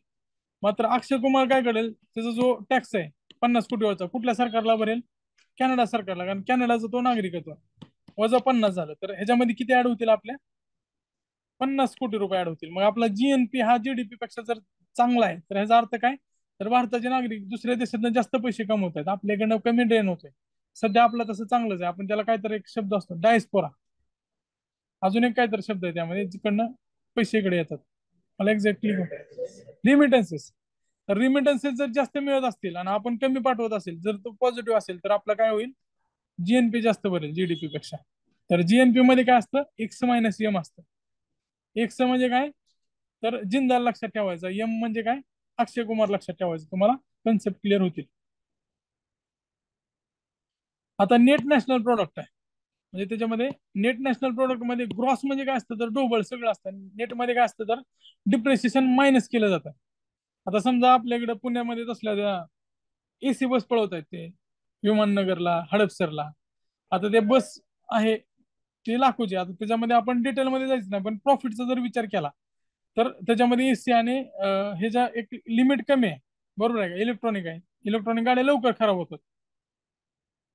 तर त्याचा डिप्रिशिएशनचा पण विचार करायचा, जरी ती बस समजा महिन्याला 1,00,000 रुपये कमवून देत असेल, तरी पण ती बस आहे कितीची, 15 लाखाची, आणि ती 10 वर्ष चालणार आहे. तर त्याचा डिप्रिशिएशनचा जो कॉस्ट आहे, समजा ते 1,00,000पैकी 20,000 रुपये मायनस करायचे, कारण घसारा आहे ना, ते परत त्याचे पार्ट वगैरे खराब होत आहेत, त्याला मेंटेनन्स आहे, आणि ती जुनी झाल्यानंतर परत भंगारमध्ये जाणार आहे 10 वर्षानंतर वगैरे. त्यामुळे त्याचा डिप्रिशिएशन जर मायनस केला आपण, तर ते जे जीएनपी आहे त्याच्यामधनं जर आपण डिप्रिसिएशन मायनस केलं, तर एनएनपी निघतं. तसं जीडीपी मधनं जर डिप्रिसिएशन मायनस केलं, तर जीडीपीच्या ठिकाणी एनडीपी निघतं, नेट डोमेस्टिक प्रोडक्ट. नेट मध्ये काय असतं, तर डिप्रिसिएशनचं फक्त सबस्ट्रॅक्शन असतं, एवढंच लक्षात ठेवा. आता पर कॅपिटा म्हणजे काय, तर डायरेक्ट पॉप्युलेशन भागायचं त्याला. समजा भारताचं उत्पन्न असेल 10,000 कोटी, आणि भारताचं जर समजा लोकसंख्या आहे 100 कोटी, तर 10,000 कोटीला जर 100 कोटीनं भागितलं, तर 100 रुपये काय झालं आपलं पर कॅपिटा इन्कम झाला. हे फक्त उदाहरणासाठी सांगतोय, बरोबर आहे का. भागिले लोकसंख्या असतं, जेवढं जीडीपी डिवायडेड बाय लोकसंख्या, हे झालं आपलं पर कॅपिटा इन्कम. आता पर्सनल इन्कम मध्ये डिस्पोजेबल इन्कम म्हणजे काय, आय पर्सनल इन्कम म्हणजे काय हे आधी बघूया. आता पर्सनल इन्कम म्हणजे काय, तर मी वैयक्तिकरित्या किती रुपये कमवतो. आता त्याच्यामध्ये दोन टाईपचे गोष्टी असतात. पर्सनल इन्कम मध्ये नेट इन्कम असतं, त्यानंतर प्रॉफिट्स टॅक्सेस त्याच्यामध्ये मायनस करावं लागतात, टॅक्सेस मायनस करावं लागतील, त्यानंतर सोशल सिक्युरिटी टॅक्सेस मायनस करावं लागतील. त्यासोबतच ट्रान्सफर ऑफ पेमेंट वगैरे ऍड होतील. आता ह्याच्यामध्ये IEBNR नावाचे कन्सेप्ट आहे, income earn but not received. आता हे काय, समजा मी 50,000 रुपये कमवतोय आणि माझं जे पुढच्या काळात पीएफ वगैरे त्या 50,000 मधले 2,000 रुपये पीएफ साठी कट होत आहेत. म्हणजे ते इन्कम अर्न नाही, पण आता रिसिव्ड आहे का माझ्यासाठी? नाही, पुढच्या काळात मिळणार आहे. Income earn but not received म्हणजे काय, तर पीएफ साठी वगैरे जे पैसे कट होतात ते काय, इन्कम अर्न किंवा LIC साठी वगैरे जे कट होतील पैसे, तर income earn but not received. आता दुसरे कन्सेप्ट आहे income received but not earn, IRBNR. समजा आता रिसिव्ड बट नॉट अर्न म्हणजे सारथीचं तुमचं जे स्टायफंड असेल ते income received but not earn, ते स्कॉलरशिप आहे. ते रिसिव्ड आहे तुम्हाला बट नॉट अर्न आहे. मग ती काय झाली, रिसिव्ड आहे बट नॉट अर्न. त्याच्यामध्ये बेरोजगारी भत्ता असेल, म्हणजे हे सगळं भत्ता जे आपल्यासाठी बेरोजगारी भत्ताच आहे. तर बेरोजगारीची भत्ता असेल ना, तर त्याला कशामध्ये येतं, रिसिव्ड बट नॉट अर्न. किंवा शेतकऱ्यांना जे 2,000 रुपये मिळतात ते काय, रिसिव्ड बट नॉट अर्न आहेत, IRBNR, income received but not earn. Disposable मध्ये या दोन्हीचं म्हणजे खर्च करण्यासाठी काय, तर सेव्हिंग वजा केली ना, तर खर्च करण्यासाठी किती रुपये, समजा मी 50,000 रुपये कमवतोय आणि त्यातले 20,000 रुपये सेव्ह करतोय, 30,000 रुपये माझे काय डिस्पोजेबल इन्कम आहे. डिस्पोजेबल इन्कम नुसार त्या देशाच्या डिस्पोजेबल इन्कमच्या पातळीनुसार आपल्याला महागाई किती वाढेल याचा अंदाज येऊ शकतो. सेक्टरल GDP बघितलं. आता पर्चेसिंग पॉवर पॅरिटी, आता हे एक कन्सेप्ट समजणं गरजेचं आहे. पर्चेसिंग पॉवर पॅरिटी लक्षात घेण्यासाठी मी सगळं सोपं उदाहरण डॉमिनोजचं देतो, कारण डॉमिनोज भारतात आहे, इकडं बांगलादेशमध्ये सुद्धा आहे, व्हिएतनाममध्ये, बालीमध्ये, इंडोनेशियामध्ये सुद्धा. इंडोनेशियाला जास्त फिरायला जाण्याचं प्रमाण काय, तर तिथली पर्चेसिंग पॉवर म्हणजे तिथलं जे तिथल्या पैशाचं ना आपल्या पैशाचं मूल्य आहे ते कमी आहे, त्यामुळे आपल्याला तिथं खर्च कमी होतो, स्वस्तात पडतात त्या गोष्टी. आता समजा आपण विचार केला की एक डॉमिनोज आहे, डॉमिनोजचा एक स्टँडर्ड पिझ्झा घेऊया जे आपल्या इकडं 100 रुपयाला मिळतो. नॉर्मल एकदम पिझ्झा 100 रुपये, आता प्रकार वगैरे काय सांगत नाही, हे 100 रुपयाचा पिझ्झा आहे. आता तो जर तिकडं $2 मिळत असेल, तो पिझ्झा आपल्याला कितीला मिळतो, 100 रुपयाला मिळतो. आणि आता इंडोनेशियन डॉलर आहेत ना, ते 1,000-2,000 रुपयामध्येच बोलतात ना, पण त्यांचं ते व्हॅल्यू कमी आहे. समजा तिथं आहे ना, तो समजा 1,000, आता हे फक्त इंडोनेशियन डॉलरला मिळतं, किंवा 500 इंडोनेशियन डॉलरला मिळतं असं समजूया. आता $2 जर विचार केला तर आपण 80 रुपयाला ते $1 आहे. म्हणजे रुपयात जर कन्वर्ट केलं सगळं, तर इथं एक पिझ्झाची जी किंमत आहे ती इथं किती आहे, 160 रुपये. सगळं रुपयात कन्वर्ट करू आहे, 100ला इथं 100 रुपये राहतील. आता हे $500 जर विचार केला, आता तिथलं कसं आहे, समजा तिथं काय आहे की 50 रुपयाला 1 रुपयाची किंमत आहे असं समजूया. म्हणजे तिथला जो $50 आहे तो 1 रुपयाच्या बरोबर आहे असं समजूया आपण. तर इथं 50 जर बघितलं तर कितीला होईल हा पिझ्झा, 10ला, म्हणजे लय स्वस्त होतं. इथं 1,000 ठेवूया आपण, म्हणजे कम्पॅरिझनला तर चांगलं वाटलं पाहिजे. मागील 50 तर काय होईल इथं, 20 रुपये, बरोबर आहे का? हा, 1,000 रुपये, कारण इथं 1 रुपया बरोबर 80 रुपये बरोबर $1 आहे, बरोबर आहे का? हे रुपयाला रुपयाचा आहे. आणि इकडे इंडोनेशियन डॉलरचा जर विचार केला तर मी आता किती सांगितलंय, 1 रुपया बरोबर 50 इंडोनेशियन डॉलर आहेत, इंडो डॉलर. असं जर विचार केला तर इथं पिझ्झा कितीला भेटतोय, 160 रुपयाला भेटतोय. इथं आपल्याला कितीला भेटतोय, 100 रुपयाला भेटतोय. आणि इंडोनेशियामध्ये गेलं, इथं लिहून टाकतो, इथं अमेरिका म्हणजे USA, वेगळ्या कलरने लिहितो, हा US.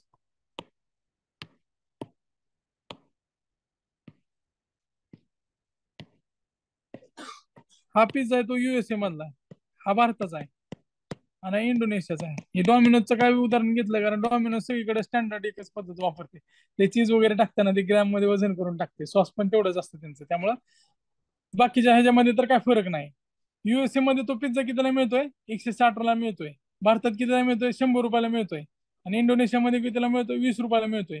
जर आपण विचार केला तर ते पिझ्झा ओढायला समजा 1 रुपया म्हणजे एक माणूस आहे असं विचार करूया, तर अमेरिकेमध्ये ते 160 माणसं लागतात ते ओढायला, भारतात 100 लागतात आणि इंडोनेशियामध्ये 20 लागतात. तर ताकद कोणाची जास्त आहे सांगा, इंडोनेशियाची जास्त आहे पैशाची ताकद. जरी ते महागाई किंवा त्या पैशाचा विचार नका करू, मात्र कम्पेरेटिव्हला जर एका लेवलला जर आणलं तर पर्चेसिंग पॉवर पॅरिटी इंडोनेशियाची जास्त आहे, भारताची त्यापेक्षा जास्त आहे आणि अमेरिकेची कमी आहे. या उदाहरणावरून कळलं तुम्हाला. पर्चेसिंग पॉवर पॅरिटी म्हणजे त्या पैशाची किंमत किती आहे. मग तिथं श्रीलंकेला 100 रुपयाला काय चहा मिळणार आहे, मग तिथं इन्कम त्या पद्धतीने आहे ना त्यांना. बरोबर आहे का? आता न्यूयॉर्क सगळ्यात राहण्यासाठी महाग शहर आहे, मग आता तिथं पगार पण त्या पद्धतीने आहे. तर पर्चेसिंग पॉवर पॅरिटी म्हणजे काय, तर पैशाची ताकद किती आहे इन्कमच्या तुलनेत किंवा तिथल्या महागाईच्या तुलनेत. त्याच्यावरनं पर्चेसिंग पॉवर पॅरिटी समजलं असेल. अजून काय राहतंय का यामध्ये?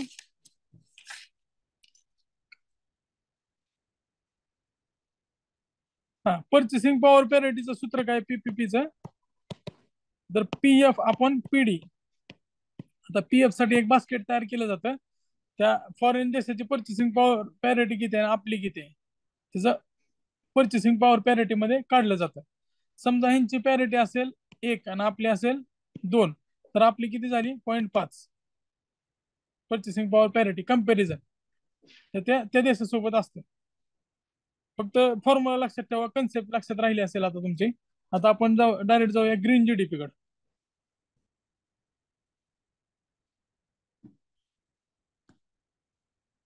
आता ग्रीन जीडीपीची का गरज पडली, तर आपण काय करतोय की उत्पादन वगैरे मोठ्या प्रमाणात करतोय, मात्र ते करताना पर्यावरणाचं नुकसान करतोय. आणि नुकसान केल्यामुळे आपल्याला जरी फायदा होत असेल तरी पण ते नुकसान झालेलं पर्यावरणाचं भरून काढण्यासाठी आपल्याला काहीतरी खर्च करावा लागणार आहे. आणि ते करावं लागणारा खर्चाचा जर विचार केला तर ते त्यातनं मायनस करणं गरजेचं आहे, तरच आपल्याला ग्रीन जीडीपी मिळू शकते. ग्रीन जीडीपी मध्ये काय असतं, तर जीडीपी मायनस आर मायनस ए. आता आर म्हणजे काय, तर रिस्टोर एन्व्हायरमेंटल कॅपिटल. म्हणजे एन्व्हायरमेंटल कॅपिटल जे लॉस झालेलं, आता समजा आपण पेन किंवा कुठलं जर एक फॅक्टरी टाकली, रिफायनरी टाकली, तर त्याच्यामुळे काय होईल, समुद्राचं पाणी वगैरे दूषित होईल. ते रिस्टोर करण्यासाठी आपल्याला तर काय खर्च येणार आहे. आणि ए म्हणजे काय, तर award destruction of environmental capital. Award destruction of environmental capital. आता आर मध्ये काय केलं आपण, वन्य संपत्ती वगैरे माशाचं वगैरे नुकसान झालं ते भरून काढायचंय. आणि ए मध्ये काय केलं, अवॉर्ड पाण्याचं वगैरे नुकसान झालंय, पाणी वगैरे दूषित झालंय. आता बऱ्याच वेळा बघा तिथं जास्त करून ते पनवेल जवळ कुठलं आहे ते, उरण उरण. हा, पण उरणला तेलाची रिफायनरी जास्त आहे. तर उरणला बऱ्याच वेळा तेलाची गळती होते. तर ते ए मध्ये काय करायचं आपल्याला, तर जी जमीन पाणी याचं जे डिस्ट्रक्शन झालेलं आहे ते अवॉइड करायचं किंवा भरून आणायचंय. तर आर मायनस ए जर केलं आपण तर काय होतं, ग्रीन जीडीपी मिळतं. जीडीपी मायनस आर मायनस ए, याने काय मिळणार आहे आपल्याला, ग्रीन जीडीपी मिळणार आहे. आता भारतामध्ये पण प्रयत्न झाला असं ग्रीन जीडीपी मोजायचा. 2013ला आपण दासगुप्ताची समिती मोजली होती, त्यांनी अहवाल दिला होता. 11ला बनवली होती, 13ला अहवाल दिला होता त्यांनी. Green national accounts in India a framework या नावाने त्यांनी अहवाल सादर केला होता. आणि ग्रीन जीडीपी साठी शिफारसी केल्या होत्या. परत सगळं विसरून गेलं सरकार ते. परत बघूया आपण GNH, gross national happiness index. आता ही जी कन्सेप्ट आहे ते भूटानचा चौथा राजा जिग्मे सिंगे वांगचुक यांनी 72 मध्ये सांगितलं होतं. जीएनएस नावाची नवीन संकल्पना सुचवली होती. आता आपल्याला लक्षात ठेवायसाठी काय आहेत, तर 4 पिलर सोपे आहेत. नो आय एम ते निर्देशांक विचारले तर लक्षात राहणार नाही. आपल्याला सोपे काय, 4 पिलर आहेत. पिलर विचारू शकते विचारणाऱ्याला, उत्तर देणाऱ्याला, दोघांना पण सोपं आहे आणि विचारण्यासारखी गोष्ट आहे. कारण त्यामध्ये काय, पहिल्यांदा गुड गव्हर्नन्स आहे. गुड गव्हर्नन्स लक्षात ठेवा. त्यानंतर पुढे काय, sustainable socio economic development. Sustainable socio economic development, सामाजिक आणि आर्थिक विकास हा शाश्वत झाला पाहिजे. त्यानंतर कल्चरल प्रिझर्वेशन. आता आपल्याकडे नाही, मात्र भूतान नेपाळ यासारख्या ठिकाणी किंवा नॉर्थ ईस्ट मध्ये पण कल्चरला खूप जास्त महत्व दिलं जातं. कल्चरल प्रिझर्वेशन किती केलं जाते. आणि तिसरा आहे एन्व्हायरमेंटल कॉन्झर्वेशन. आता भूतानमध्ये बघा 75% पेक्षा जास्त जंगल आहे आणि त्यांनी त्याच्याकडे लक्ष दिलेलं आहे. तर गुड गव्हर्नन्स असेल, सस्टेनेबल सोशो इकॉनॉमिक डेव्हलपमेंट असेल, मात्र त्या दोन गोष्टी आहेत, कल्चरल आणि एन्व्हायरमेंटल. ह्या दोन गोष्टी जरा वेगळ्या आहेत, त्या लक्षात ठेवा. कल्चरल प्रिझर्वेशन आणि एन्व्हायरमेंटल कॉन्झर्वेशन हे सुद्धा त्यांनी जीएनएच मध्ये घेतलेले आहे. 4 पिलर मध्ये काय, पहिलं आहे गुड गव्हर्नन्स, दुसरा आहे सोशो इकॉनॉमिक डेव्हलपमेंट. ह्या दोन गोष्टी झाल्या. बाकीच्या त्या दोन गोष्टी थोड्या वेगळ्या आहेत. त्याच्यामध्ये कल्चरल प्रिझर्वेशन आणि एन्व्हायरमेंटल कॉन्झर्वेशन ह्या दोन गोष्टी सुद्धा ऍड केलेल्या आहेत. टोटल किती झाल्या, 4 पिलर झाले. 4 पिलर लक्षात राहिले, ह्याच्यावर प्रश्न येऊ शकतो. आणि भूतानमध्ये जे नियोजन करणारा राष्ट्रीय नियोजन आयोग आहे त्याचं नावच बदललंय त्यांनी, आणि त्याला काय सांगितलंय, ग्रॉस नॅशनल हॅपीनेस कमिशन नाव दिलंय. नॅशनल प्लॅनिंग कमिशनच्या ऐवजी ग्रॉस नॅशनल हॅपीनेस कमिशन असं तिचं नवीन नाव ठेवलेलं आहे त्यांनी. त्यानंतर जागतिक आनंद निर्देशांक वर्ल्ड हॅपीनेस इंडेक्स. आता ह्याच्यामधले काय फॅक्च्युअल गोष्टी आपल्याला लक्षात ठेवायचे. 2012 पासून संयुक्त राष्ट्र संघाचं सस्टेनेबल डेव्हलपमेंट सोल्युशन नेटवर्क जी संस्था आहे ती जागतिक आनंद अहवाल प्रदर्शित करते. आणि ते काढण्याचं जी संस्था आहे ती कुठली त्याच्यामध्ये रिस्पॉन्सिबल आहे गॅलप वर्ल्ड पोल, हे नाव लक्षात ठेवा. गॅलप वर्ल्ड पोल नावाची संस्था आहे ती डाटा उपलब्ध करून देते. सस्टेनेबल डेव्हलपमेंट सोल्युशन नेटवर्कला डाटा उपलब्ध करून देण्याचं काम कोणाचं आहे, गॅलप वर्ल्ड पोल नावाच्या संस्थेचं आहे. ती सस्टेनेबल नेटवर्कला माहिती उपलब्ध करून देते. आता ते गॅलप मेथोडॉलॉजीनुसार वापरतात. गॅलप मेथोडॉलॉजीच्या डिटेलमध्ये आपल्याला जायचं नाही. फक्त देश लक्षात ठेवा, 23 मध्ये फिनलँड सगळ्यात जास्त आनंदी होता, परत डेन्मार्क आणि आइसलँड होता. स्कॅन्डिनेव्हियन कंट्री, फिनलँड, डेन्मार्क आणि आइसलँड. इंडिया 125 नंबरला आहे, 100 नंबरला, हे लक्षात ठेवा. तरी आपली प्रगती आहे, कारण आपण 2018ला 33, 19ला 40, 20ला 44, 21ला 139 होतो. आता 125 नंबरला भारत आलेला आहे. आता हे सगळे आकडेवारी जमा करायचं काम, किंवा आपल्याला जीडीपी, जीएनपी, आपण त्यानंतर कंझ्युमर प्राइस इंडेक्स मोजतोय, आयआयपी मोजतोय, हे सगळ्या गोष्टी करण्यासाठी आपल्याला आकडे गोळा करणं गरजेचं आहे. म्हणजे स्टॅटिस्टिक्स आहे त्यासाठी एक वेगळं मंत्रालय स्थापन केलं आहे, ministry of statics and programme implementation. हे जे मंत्रालय आहे ते 1999ला 15 ऑक्टोबर 1999ला स्थापन झालं होतं. आणि या मंत्रालयामध्ये 2 विभाग आहेत, एनएसओ आणि प्रोग्राम इम्प्लिमेंटेशन विंग. तर आता एनएसओ काय आहे, तर एनएसओ ची निर्मिती कशी झाली, तर एनएसएसओ आणि सीएसओ दोन्हीला एकत्रित करून एनएसओ ची स्थापना झाली. आता एनएसओ ची स्थापना या 2 संस्थांना किंवा 2 आधीच्या वेगळ्या एंटिटीजला एकत्रित करून झालेली आहे. आता नॅशनल स्टॅटिस्टिकल ऑफिस या 2 गोष्टीवर नियंत्रण ठेवतं, आणि ministry of statics and programme implementation मध्ये दुसरा जो विंग आहे प्रोग्राम इम्प्लिमेंटेशन डिपार्टमेंट, ह्याच्यामध्ये 20 पॉईंट प्रोग्राम आहे. त्यानंतर MPLR आहे, प्राईम मिनिस्टरचा प्रोग्राम आहे. तर या सगळ्या गोष्टी त्याच्यामध्ये येत आहेत. तर आपल्याला सीएसओ आणि एनएसएसओ सध्या भर द्यायचं आहे, 2 गोष्टी बघायच्या. आता एनएसओ ची स्थापना कशी झाली, सीएसओ आणि एनएसएसओ ला एकत्रित करून झाली. कधी झाली, तर 2019ला, हे वर्ष लक्षात ठेवा. आता हे एकत्रित करण्याचा विचार कोणी मांडला होता, तर 2000 मध्ये रंगराजन समिती आली होती, आणि रंगराजन समितीने काय सांगितलं होतं, तर संसदेला जबाबदार असणारी एनएसओ स्थापन केली पाहिजे. मात्र सरकारनं काय केलं, स्थापन सरकारला जबाबदार असणारी एनएसओ स्थापन केली. फक्त संसदेच्या ठिकाणी कुठलं सरकारला जबाबदार असणार. हा पण प्रश्न येऊ शकतो. रंगराजन समितीने शिफारस काय केली होती, संसदेला जबाबदार असणारी एनएसओ स्थापन करा. यांनी स्थापन केली एनएसओ, मात्र ती एनएसओ सरकारला जबाबदार होती, सरकारला जबाबदार असणारी एनएसओ स्थापन केली होती. आता पुढे काय झालं, तर सीएसओ आणि एनएसएसओ आता वेगळ्या ऑर्गनायझेशन राहिले नाहीत, तर ते एनएसओ अंतर्गत कार्यरत असणारे ऑफिस क्रम ब्रँचेस झाले. कारण हे वेगळे त्यांचं एंटिटी अस्तित्व आहे अजून पण, मात्र ते त्याच्या अंतर्गत असणारे ब्रँचेस आधी त्या इंडिपेंडेंट संस्था होत्या. जरी त्या विलीन झाल्या असल्या तरी पण त्याचा इतिहास आपल्यासाठी महत्वाचा आहे. त्यामध्ये आपण बघूया सीएसओ मध्ये काय काय येतं. तर त्याची स्थापना 1951 ची, सेंट्रल स्टॅटिस्टिकल ऑफिस, स्थापना कधीचे, 51 चे. त्याचे 2 केंद्र आहेत.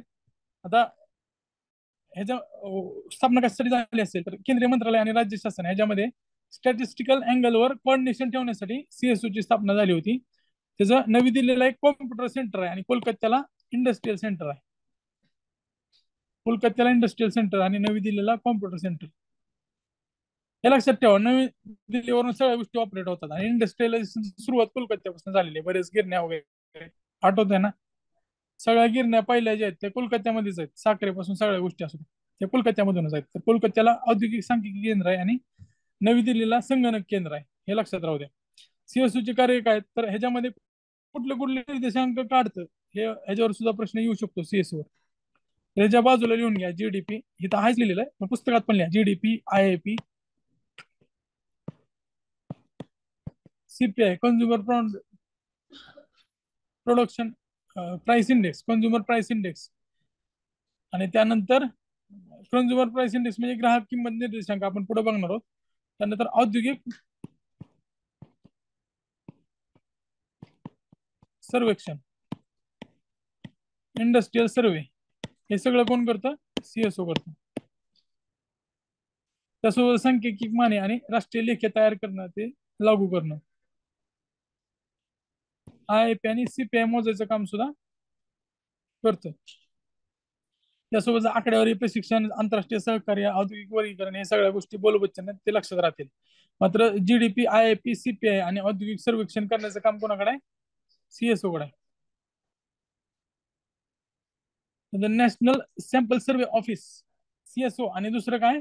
एनएसएसओ, दोन्ही एनएसओच्या अंडर आहेत. आता ह्याच्यामध्ये स्थापना 1950 आहे आणि त्याची पुनर्रचना 1970 आहे. तुमच्या तिथं पुस्तकाची तिथंच असं लिहून टाका तुम्ही. एनएसएसओ जिथं आहे ना, तिथं 1950ल्या डबल डॅश करून बांधल्या आणि 1970ल्या. हा जो चिन्ह आहे तो कधी पण पुनर्रचनेसाठी वापरायचा तुम्ही, किंवा त्याच्यामध्ये थोडं बदल झाला असेल तर.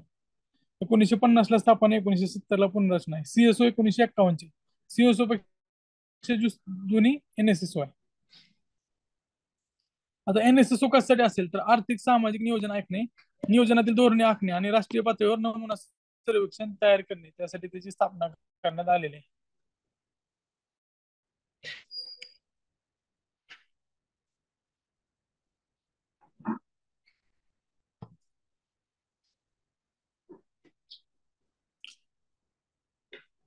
आता एनएसएस अंतर्गत जे 4 विभाग आहेत ह्याचे जोड्या लावायला प्रश्न येऊ शकतात.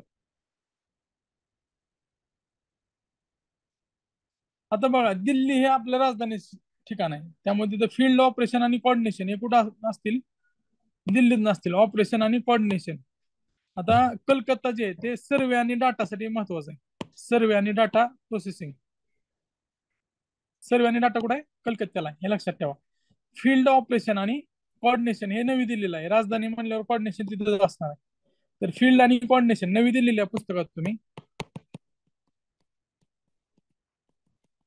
तिथं असेल फील्ड अँड कोऑर्डिनेशन. खाली परत कोलकाता असेल,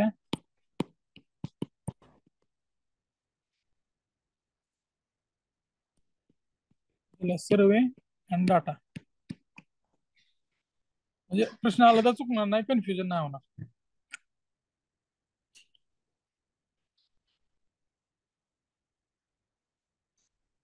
आता मी सांगितलं की एनएसओ ची जी स्थापना आहे ती 2019ला झालेली आहे. सीएसओ आणि एनएसएसओ या दोघांना एकत्रित करून झालेले. मात्र ही करण्याची जी शिफारस आहे ती कोणी सांगितली होती? रंगराजांना सांगितली होती. आणि काय सांगितलं होतं त्यांनी? संसदेला जबाबदार असणारी एक अशी संस्था स्थापन करा. स्थापन करताना सरकारला जबाबदार असणारी स्थापन केली. त्यानंतर त्यांनी अजून एक सांगितलं होतं की कायमस्वरूपी राष्ट्रीय सांख्यिकी आयोग स्थापन करा, आणि अशा पहिल्या आयोगाची स्थापना 12 जुलै 2006 ला करण्यात आली. आणि त्यावेळेस त्याची रचना असेल ती कसं सांगितली, तर सांख्यिकीय क्षेत्रातील तज्ज्ञ किंवा सामाजिक शास्त्रज्ञ आयोगाचे अध्यक्ष असतील. सांख्यिकी क्षेत्रातील तज्ज्ञ किंवा सामाजिक शास्त्रज्ञ हे अध्यक्ष असतील. आणि 4 सदस्य जे निवडले जातील तर त्यात लक्षात ठेवा, उद्योग, कृषी, सामाजिक, सांख्यिकीय आणि राष्ट्रीय लेखे, 1, 2, 3, 4 अशा विविध क्षेत्रातून. उद्योग, कृषी, सामाजिक, सांख्यिकी आणि राष्ट्रीय लेखे. सांख्यिकी या राष्ट्रीय लेखेमध्ये कन्फ्युजन होण्याचं कामच नाही, त्याच क्षेत्रातली संस्था आहे. औद्योगिक, कृषी आणि सामाजिक हे लक्षात ठेवा तुम्ही. या 4 क्षेत्रात तज्ज्ञ असणारे जे व्यक्ती आहेत असे 4 सदस्य निवडले जातील. अध्यक्ष जे असतील ते सांख्यिकी किंवा सामाजिक क्षेत्रातले तज्ज्ञ असतील. आता ह्याचं महत्वाचं काम काय, तर राष्ट्रीय महत्वाचे आणि देशाच्या निर्णय ठरणारे आकडेवारी शोधणे आणि व्यावसायिक समिती आणि कार्यगट स्थापन करणे. वेगवेगळे अभ्यास गट, कार्यगट स्थापन करणे त्याची जबाबदारी असणार आहे. आता बिझनेस सायकल, बिझनेस सायकल म्हणजे काय, तर तेजी, मंदी यासारख्या गोष्टी. तर बघा, व्यापार चक्र येणं ही भांडवलशाही अर्थव्यवस्थेचं वरदान आणि शाप दोन्ही पण आहे. जर भांडवलशाही अर्थव्यवस्था असेल तर या गोष्टी होणारच. ज्यावेळेस प्लॅन्ड किंवा कंट्रोल इकॉनॉमी असेल त्यावेळेस एका लेवलनं अर्थव्यवस्था चालेल. मात्र ईसीजीचं कसं असतं, वर खाली वर खाली, हार्टबीट आपले, त्याच पद्धतीने ह्या गोष्टी वर खाली होत राहणार आहेत. त्या सायकल कंटिन्यू होणार आहेत, त्याला बिझनेस सायकल असं म्हटलं जातं. आता त्यामध्ये काय असतं, सुरुवातीला पीक असतं, पीक नंतर काय होतं, कॉन्ट्रॅक्शन किंवा रिसेशन यायला सुरुवात होतं, आणि त्यानंतर मग मंदी येते. आता मंदी तेजी ह्याचा जर विचार केला आपण तर त्याचं डेफिनेशनचं जर बघितलं तर मंदी म्हणजे काय असतं. आता मंदी आणि महामंदी ह्याच्यामध्ये सुद्धा फरक आहे. रिसेशन मध्ये काय असतं तर राजकोषीय आणि मध्यवर्ती बँकेचं चलनविषयक नियंत्रण आहे ते कमी व्हायला लागतात. म्हणजे सरकारनं प्रयत्न करून सुद्धा ती महागाई आटोक्यात येत नाही, त्याला रिसेशन म्हणतो. आणि ज्यावेळेस ती पूर्ण ताब्याच्या बाहेर जाते म्हणजे बेसुमार चलन वाढ होते किंवा चलन घट होते आणि सरकारच्या कंट्रोल मधनं परिस्थिती निघून जाते पूर्ण. सरकार किती जरी कंट्रोल केलं तर महागाई कंट्रोल होत नाही त्याला. आणि मग बेरोजगारी वगैरे सगळ्या गोष्टी वाढायला लागतात, त्याला काय म्हणतो आपण, डिप्रेशन म्हणतो. आता याच्यामधनं बाहेर निघण्यासाठी मग सरकार काय करतं, मग फियाट मनी वगैरे सारख्या कन्सेप्ट म्हणजे एकदम कमी पैशात कर्ज देणं, बाकी दुसऱ्या देशातनं मदत मागवली जाते आणि ह्याच्यातनं बाहेर काढण्यासाठी प्रयत्न केले जातात. लोकांच्या हातात पैसा अजून दिला जातो आणि या गोष्टीतनं बाहेर येण्याची जी प्रक्रिया असते त्याला रिवायवल असं म्हटलं जातं. आणि त्यानंतर मग पुढं अजून परत पुढच्या काळात तेजी येऊ शकते. तर हे सायकल आहे, हे सायकल कंटिन्यू चालत राहतं. आता रिकव्हरी किंवा रिवायवल मध्ये आहे ना, एक प्रश्न आला होता की कोविड-19 नंतर म्हणजे कोविडच्या काळात पूर्ण सगळे उद्योग बंद होते, त्यामुळे पूर्ण इकॉनॉमी डाऊन झाली होती. मात्र सगळं लॉकडाऊन उघडल्यानंतर परत सगळं चालू झालं, त्यामुळे परत अर्थव्यवस्थेने झेप घेतली आणि तो जो शेप आहे तो असा व्ही आकाराचा आल्यामुळे त्याला V shaped economy, V shaped असं म्हटलं जातं. कारण काय झालं की सगळं उत्पादन वगैरे घटलं होतं, जीडीपी घटला होता, मात्र परत लॉकडाऊन उठवल्यानंतर ते परत वाढलं होतं. आणि ते आपल्या आर्थिक पाहणीमध्ये दिल्यामुळं आयोगानं सुद्धा प्रश्न विचारला होता की तो रिवायवल कुठल्या स्वरूपाचा आहे, यू शेप, व्ही शेप. तो व्ही शेप होता. त्या अर्थव्यवस्थेची थीम लाईनच होती ती व्ही शेप रिवायवल, त्यामुळे तो प्रश्न आयोगानं सुद्धा विचारलेला होता. बाकी त्यात काय लक्षात ठेवायची गरज नाही, मात्र तुमच्या पुस्तकात बघा तुम्ही,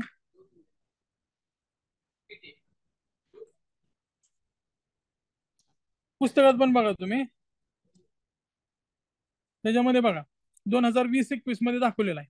जे रिवायवल आहे ना ते जीडीपीचं, ते मायनस झालेलं परत प्लस मध्ये आलं होतं जीडीपीचा. तर ते विषेप असल्यामुळं आर्थिक पाणीमध्ये सांगितल्यामुळे ते विचारलेलं आहे. तर बऱ्यापैकी सगळ्या गोष्टी आपल्या यातल्या कव्हर झालेल्या आहेत. काय राहिलं असलं तर मला तुम्ही मेसेज करून वगैरे सांगू शकता किंवा आता पण सांगा, आपण राहिलेलं घेऊया. हा डिस्पोजेबल म्हणजे मी एका वाक्यात सांगितलं की तुम्ही इन्व्हेस्ट, तुम्हाला भेटलेलं 50,000 रुपये ते तुम्ही सेव्हिंग वगैरे टॅक्स वगैरे सगळं मायनस केलं आणि खर्च करायला तुमच्या हातात किती राहतात, तर ते झालं डिस्पोजेबल. आता तुम्हाला गावाकडनं किंवा सारथीकडनं किंवा कुठल्याही संस्थेकडनं मिळणारे पैसे असतील किंवा तुमच्या घराकडनं 10,000 रुपये पाठवलेले असतील तर ते सगळे डिस्पोजेबल आहेत. सेव्हिंग वगैरे असली काय भानगड नाही आपल्याकडे. पण आपण जर बाकी पुढच्या आयुष्यात ज्यावेळेस तुम्हाला जॉब वगैरे लागेल त्यावेळेस तुम्ही काय करणार, मिळण्यापैकी काही भाग सेव्ह करणार, काही भाग गुंतवणार आणि जे शिल्लक राहतात खर्चाला त्याला म्हणतो आपण डिस्पोजेबल इन्कम. सेव्हिंग सोडून जे असतं ते डिस्पोजेबल इन्कम असतं. तर इथं आपण थांबूया. आता एकच, आता सगळ्या गोष्टी आहेत ना आपण एकदा रिवाइज करू. आता रिव्हिजन म्हणजे काय करता तुम्ही, परत अजून एकदा वाचून काढता, मग ते रिव्हिजन नाही, ते रीडिंग आहे. रिवाइज करताना आहे ना आपल्याला आठवते का ते बघायचं आणि सगळ्या गोष्टी आहे ना एक क्रोनॉलॉजिकल ऑर्डर मध्ये लावायचं. आता पहिला टॉपिक आणि दुसरा टॉपिक, पहिला काय अर्थव्यवस्थेची ओळख, त्याच्यामध्ये आपण सुरुवातीला काय शिकलोय ते आठवायचं. सुरुवातीला आपण प्री क्लासिकल अर्थव्यवस्थेमध्ये जे मागणी किंमत, वस्तूची किंमत, हे प्री क्लासिकल वाले काय म्हणत होते, मागणी पुरवठा याच्यावर वस्तूची किंमत ठरते. हे बेसिक आहे. बार्टर सिस्टीम मध्ये पण तसंच होतं. समजा ज्वारीचं उत्पादन खूप जास्त झाले, लय झाले उत्पादन आणि गव्हाचं उत्पादन कमी झाले, तर जर बार्टर सिस्टीम मध्ये मी जर म्हणलो की मला एक गव्हाच्या पोत्याला एक ज्वारीचं पोतं दे, तर तसं नाही, त्यावेळेस दोन तीन ज्वारीचे पोते येतील आणि एकच गव्हाचं पोतं द्यावं लागेल, कारण ज्वारी मुबलक आहे ना. तसंच आधी बघा गरीब लोक ज्वारी खायचे आणि श्रीमंत लोक गव्हाची पोळी चपाती, श्रीमंत लोक पोळी म्हणायचे त्याला, तर ते चपाती खायचे.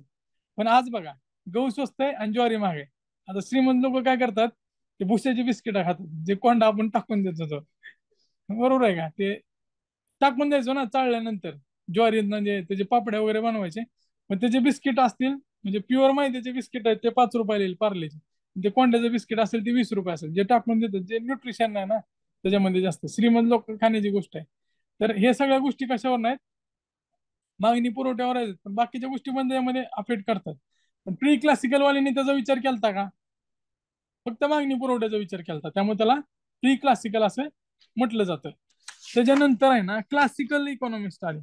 क्लासिकल काय सांगितलं की वस्तूची किंमत त्याच्यामध्ये ओतलं जे श्रम आहे त्याच्यावरनं ठरतं.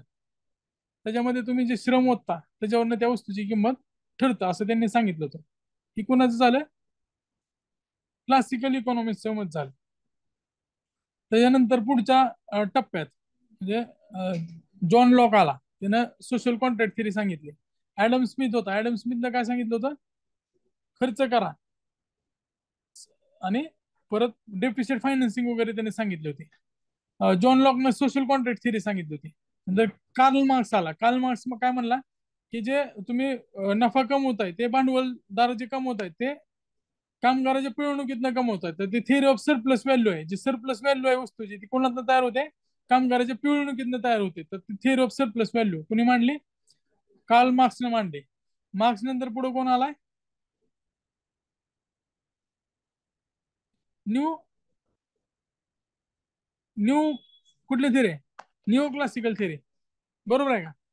न्यू क्लासिक थिअरी मध्ये ते वेंगर, काय ते मेंगर, हा, तर त्या तिघांनी मिळून काय सांगितलं होतं न्यू क्लासिकल मध्ये? तर त्याच्या पुढे जाऊन सांगितलं त्यांनी मागणी पुरवठा तर ठीक आहे, पण मार्जिनल युटिलिटी सुद्धा महत्वाची आहे. मार्जिनल युटिलिटी म्हणजे त्यावेळेस त्याची किंमत म्हणजे उपयुक्तता किती आहे त्याच्यानुसार सुद्धा त्याची किंमत ठरणार आहे. कोरोनाची मध्ये सॅनिटायझरची उपयुक्तता होती, त्यामुळे तुम्ही 100 रुपयाला जरी दिलं तर ते लोक घेत होते. बरोबर आहे का? समजा होळीच्या दिवशी कलर किती पण महाग का, दिवाळीच्या वेळेस फटाके महाग विका लोक घेतील, आता काय त्याला किंमत नाही. बरोबर आहे का? आता सॅनिटायझर कोण विकायला तर घेणार पण नाही, काय गरज नाही. तर युटिलिटी किती आहे ते पण महत्वाचे, हे निओ क्लासिकलनं सांगितलं. नंतर पिकेटी आला. पिकेटीनं परत अजून कार्ल मार्क्सला वेगळ्या पद्धतीने मांडलं, त्याला आधुनिक कार्ल मार्क्स म्हणतात. कॅपिटल इन 21st सेंचुरी नावाचं त्याचं पुस्तक होतं. त्यामुळे त्याने काय सांगितलं की जे उत्पन्नातली असमानता आहे ती कुठल्या गोष्टीला जन्म देते? संपत्तीला असमानतेला जन्म देते. त्यामुळे त्यानं प्रोग्रेसिव्ह वेल्थ टॅक्स लावला पाहिजे असं एक नवीन भूमिका मांडली. हे झालं. त्यानंतर आपण बाकीच्या गोष्टी बघितल्या, त्याची काय रिवाइज करायची गरज नाही. फक्त ते नक्षला नाकावर बॅलन्स लक्षात ठेवा. त्यानं बॅलन्स सांगितलं दोन्ही गोष्टी. बॅलन्स कशामध्ये पाहिजे? तर रिसोर्सेस आणि मनुष्य जे स्त्रोत आहेत, म्हणजे त्यामध्ये नैसर्गिक आणि मानवी स्त्रोत आहेत, आणि इकडे कॅपिटल आहे, भांडवल आहे. ह्या दोन्ही मध्ये बॅलन्स असला पाहिजे. नाकावर बॅलन्स नक्से हे लक्षात ठेवा. त्यानंतर पुढं वाईनर, म्हणजे वाईन मध्ये कसं थोडं पॉझिटिव्ह सांगितलेलं असतं, तसंच वाईनरनं पॉझिटिव्ह गोष्टी सांगितल्या.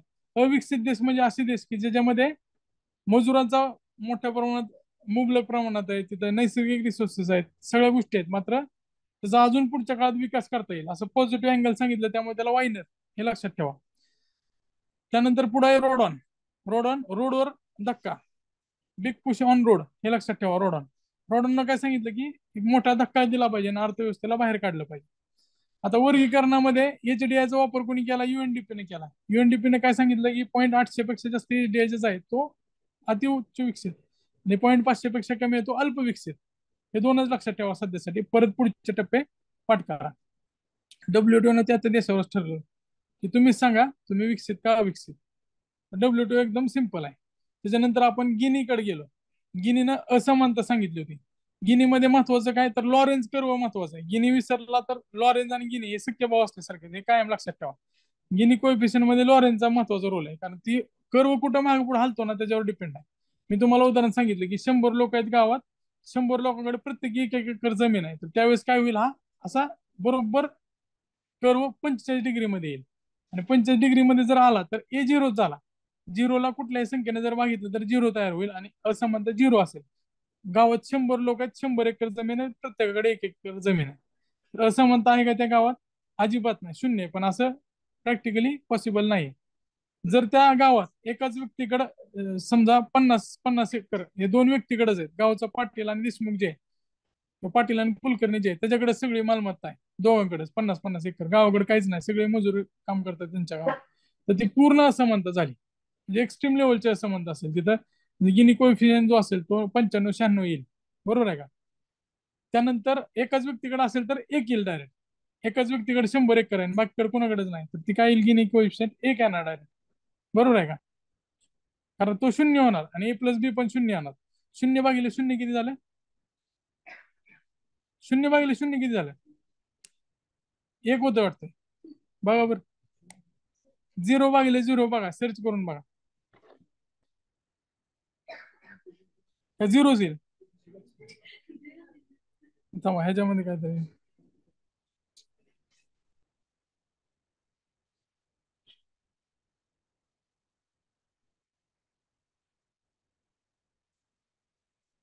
अशा कन्सेप्ट आहेत, काय त्याचं कन्फ्युजन होणार आहे. बघा लवकर. झिरो आहे का? मग त्याच्यामध्ये फॉर्म्युल्यामध्ये बघा, a upon a plus b. A zero आहे, बरोबर आहे का? ए झिरो आलाय, बी पण झिरो आहे. त्याच्यामध्ये काय असेल बघितलं ना तुम्ही? झिरो डिवायडेड बाय झिरो बघितला.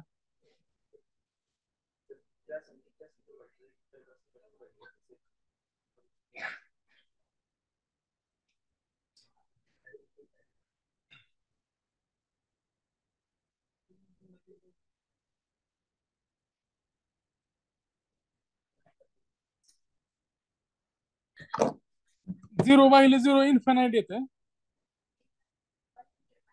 अनडिफाईंड येते का?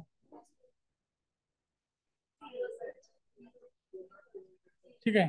त्याच्यामध्ये बघा ए डिवायडेड बाय ए प्लस बी आहे. आता हे प्रॅक्टिकली पॉसिबल नाहीये. जर मॅथमॅटिकली जर काढलं तर ए झिरो होणार, बरोबर आहे का?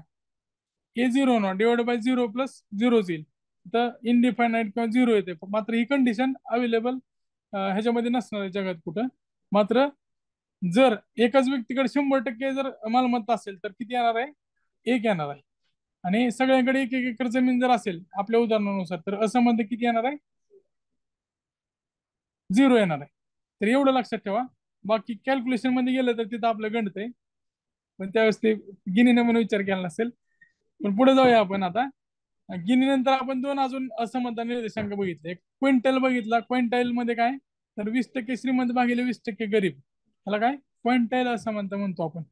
त्यानंतर पाल्मा बघितली. पाल्मा मध्ये 10% श्रीमंत भागिले 40% गरीब बघितले.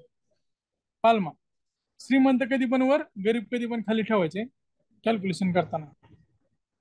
हे झालं. त्यानंतर फिलिप्स.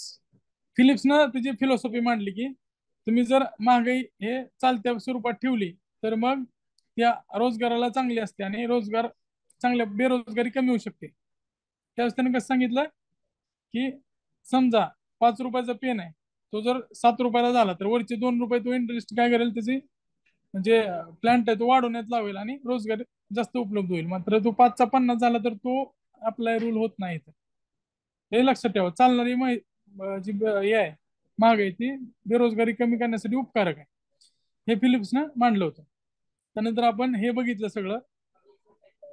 राष्ट्रीय उत्पन्नाकडे आलो. राष्ट्रीय उत्पन्नामध्ये 1949 ची समिती आहे. त्याच्या आधी दादाभाई नौरोजीने सगळ्यात आधी मोजलं होतं. त्यानंतर व्ही के आर रावनं पहिल्यांदा सायंटिफिक मोजलं आणि त्यानंतर राष्ट्रीय उत्पन्न समिती 49 ला स्थापन केली. महालनोबीस अध्यक्ष व्ही के आर राव आणि डी आर गाडगे हे दोन सदस्य होते. 49 ला स्थापन आहे, 54 ला त्यांनी अहवाल दिलाय. त्यामध्ये 3 गोष्टी तर लक्षात ठेवा तुम्ही. पहिलं काय, तर हाफ म्हणजे 50% शेती आणि अलाइड सेक्टर आहे, 1/3 सर्व्हिस सेक्टर आहे आणि 7.6% एवढं शासकीय खर्च आहे.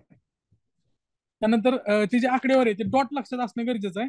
8,650 कोटी एवढं राष्ट्रीय उत्पन्न सांगितलं त्यांनी आणि 246 रुपये हे पर कॅपिटा इन्कम सांगितलं. त्यानंतर 3 पद्धती आहे राष्ट्रीय उत्पन्न मोजायच्या. त्यामध्ये इन्कम मेथड झाली, प्रोडक्ट मेथड झाली, एक्सपेंडिचर मेथड झाली. आता त्याच्यामध्ये इन्कम मेथड मध्ये इन्कम चे जे घटक आहेत, LLC land labour capital entrepreneurship, त्यांना काय मिळतात? रेंट, वेजेस, इंटरेस्ट आणि प्रॉफिट. RWIP जर मोजलं आपण तर इन्कम मेथड नुसार मिळते.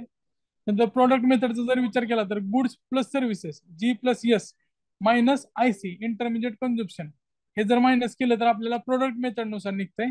त्याच्या जर पुढे गेला आपण खर्च पद्धत म्हणलं तर खर्चामध्ये वैयक्तिक किंवा मग फर्म असेल किंवा एखादं कुटुंब असेल तर त्यामध्ये कन्झम्पशन असतं. त्यानंतर ते इन्व्हेस्टमेंट करतात त्यामुळे ते आय ऍड करायचं. त्यानंतर आता मोठा खर्च करणार एक एंटिटी गव्हर्नमेंट, त्यामुळे C+I+G. आता त्याच्यामध्ये एक्स मायनस एम का करायचं, तर परकीय व्यक्ती भारतात येऊन खर्च करतात तर ते एक्स ऍड करायचा. भारतातल्या दुसऱ्या देशात जाऊन खर्च करतात, त्यामुळे -M करायचा. तर तो सगळ्या खर्चाचा एकत्रित केलं तर C+I+G x-M हे काय निघतं आपल्याला खर्च पद्धतीनुसार आपलं GVA निघतं. आता हे सगळं झालं. आता हे काढताना आपण GDP NDP हे काय कन्सेप्ट आहेत बघूया. GDP म्हणजे काय तर देशाच्या आर्थिक प्रक्षेत्रात, आर्थिक टेरिटरीमध्ये, पॉलिटिकल नाही तर आर्थिक, त्याच्यामध्ये जहाज असतील, विमान असतील आणि आपल्या एम्बेसी असतील, हे सुद्धा त्यात येतील. हे जर आपण बघितले तर ते काय निघतं GDP निघतं. आता त्यामध्ये NDP म्हणजे काय, नेट मध्ये काय करायचं आपण x-M करायचं. एक्स म्हणजे काय एक्सपोर्ट-M. अक्षय कुमार आणि जिंदाल हे लक्षात ठेवा. जिंदाल इंग्लंडमध्ये राहून भारतात पैसे पाठवतो, अक्षय कुमार भारतात राहून कॅनडात पाठवतो. तर त्याचं ऍड करायचं, अक्षय कुमारचे मायनस करायचे, टोटल काय येतील x-M ना एन GNP येईल, ग्रॉस नॅशनल प्रोडक्ट येईल. नॅशनल जिथे येतं तिथं सिटीजन महत्वाचं आहे. आणि NDP मध्ये काय असतं तर GDP मधनं घसारा वजा करायचा, आणि NNP मध्ये काय असतं तर GNP मधनं डिप्रिसिएशन वजा करायचं. हे सोपं आहे. त्यानंतर पुढे आपण GDP डिफ्लेटर वगैरे बघितला, फॅक्टर इन्कम बघितला. फॅक्टर इन्कम म्हणजे काय तर फॅक्टरसाठी जो खर्च केलाय प्लस कच्चा माल, हा फॅक्टर इन्कम, फॅक्टर कॉस्ट झाली. त्या 20 रुपये फॅक्टर कॉस्ट आपण ब्रेडची मानली होती, त्याच्यामध्ये आपण प्रोडक्शन टॅक्स आणि प्रोडक्शन सबसिडी मायनस केलं, तर ते 20 अधिक 6 - 2 किती झालं 24 रुपये. त्यानंतर प्रोडक्ट टॅक्स आणि प्रोडक्ट सबसिडी, प्रोडक्ट म्हणजे काय GST एक्साइज ड्युटी वगैरे असेल, आणि प्रोडक्ट सबसिडी म्हणजे काय तर विजेचं वगैरे जे सबसिडी मिळते, तर ते परत +8 - 6 केली तर +6 झालं, 24 अधिक 6 30 रुपये आलं. ते काय झाली मार्केट प्राइस झाली. 2015 पर्यंत आपण GDP मोजताना फॅक्टर प्राइसचा वापर केला जात होता, आता आपण मार्केट प्राइसचा वापर करतोय. IMF च्या पटीत बसणार आहे. मात्र सेक्टरल GDP मोजताना आजही फॅक्टर जीडीपीचा वापर, फॅक्टर प्राइसचा वापर करतोय सेक्टरल जीडीपीची तुलना करताना. जीडीपी डिप्लेटर काय आहे तर त्याच्यामध्ये आपण काय करतोय तर real GDP, nominal GDP divided by real GDP करतोय. त्याच्यामध्ये आपण महागाईचा जो येतोय फॅक्टर तो चेक करतोय. एक पेक्षा जर जास्त निघत असेल तर महागाई, आणि एक पेक्षा कमी असेल तर जीडीपी डिफ्लेक्टर चलनगट होते, म्हणजे स्वस्त झालेला आहे वस्तू. तर हे एक लक्षात ठेवा. त्याच्यानंतर पुढच्या टप्प्यात आपण काय बघितलं ते हा ते संस्था बघितला. NSO ची स्थापना 2019 आहे. त्याच्या आधी CSO 1950 ला स्थापन झाली, 51 ला स्थापन झाली होती. NSSO 1950 ची स्थापना आहे, 70 ला त्याची पुनर्रचना झालेली आहे. NSSO आणि CSO एकत्रित करा 2000च्या रंगराजन समितीने सांगितलं होतं. मात्र सरकारला जबाबदार असणारी त्यांनी स्थापन केली. समितीने सांगितलं होतं संसदेला जबाबदार असणारी करा. तर हे एक लक्षात ठेवा. त्यानंतर 2006 ला त्यांनी सांगितल्याप्रमाणे, रंगराजन समितीने सांगितल्याप्रमाणे राष्ट्रीय सांख्यिकी आयोग सुद्धा स्थापन केला. त्यामध्ये 1+4 आहेत. जे सदस्य असतील ते उद्योग, कृषी, नंतर सामाजिक क्षेत्र, समाजसेवेमधले किंवा त्याच्यामध्ये तज्ज्ञ असणारे, त्याच्यानंतर राष्ट्रीय लेखी आणि सांख्यिकी, असे 4 क्षेत्रातले तज्ज्ञ असणारे 4 सदस्य त्यामध्ये असतील. तर इथपर्यंत आपलं झालेलं आहे.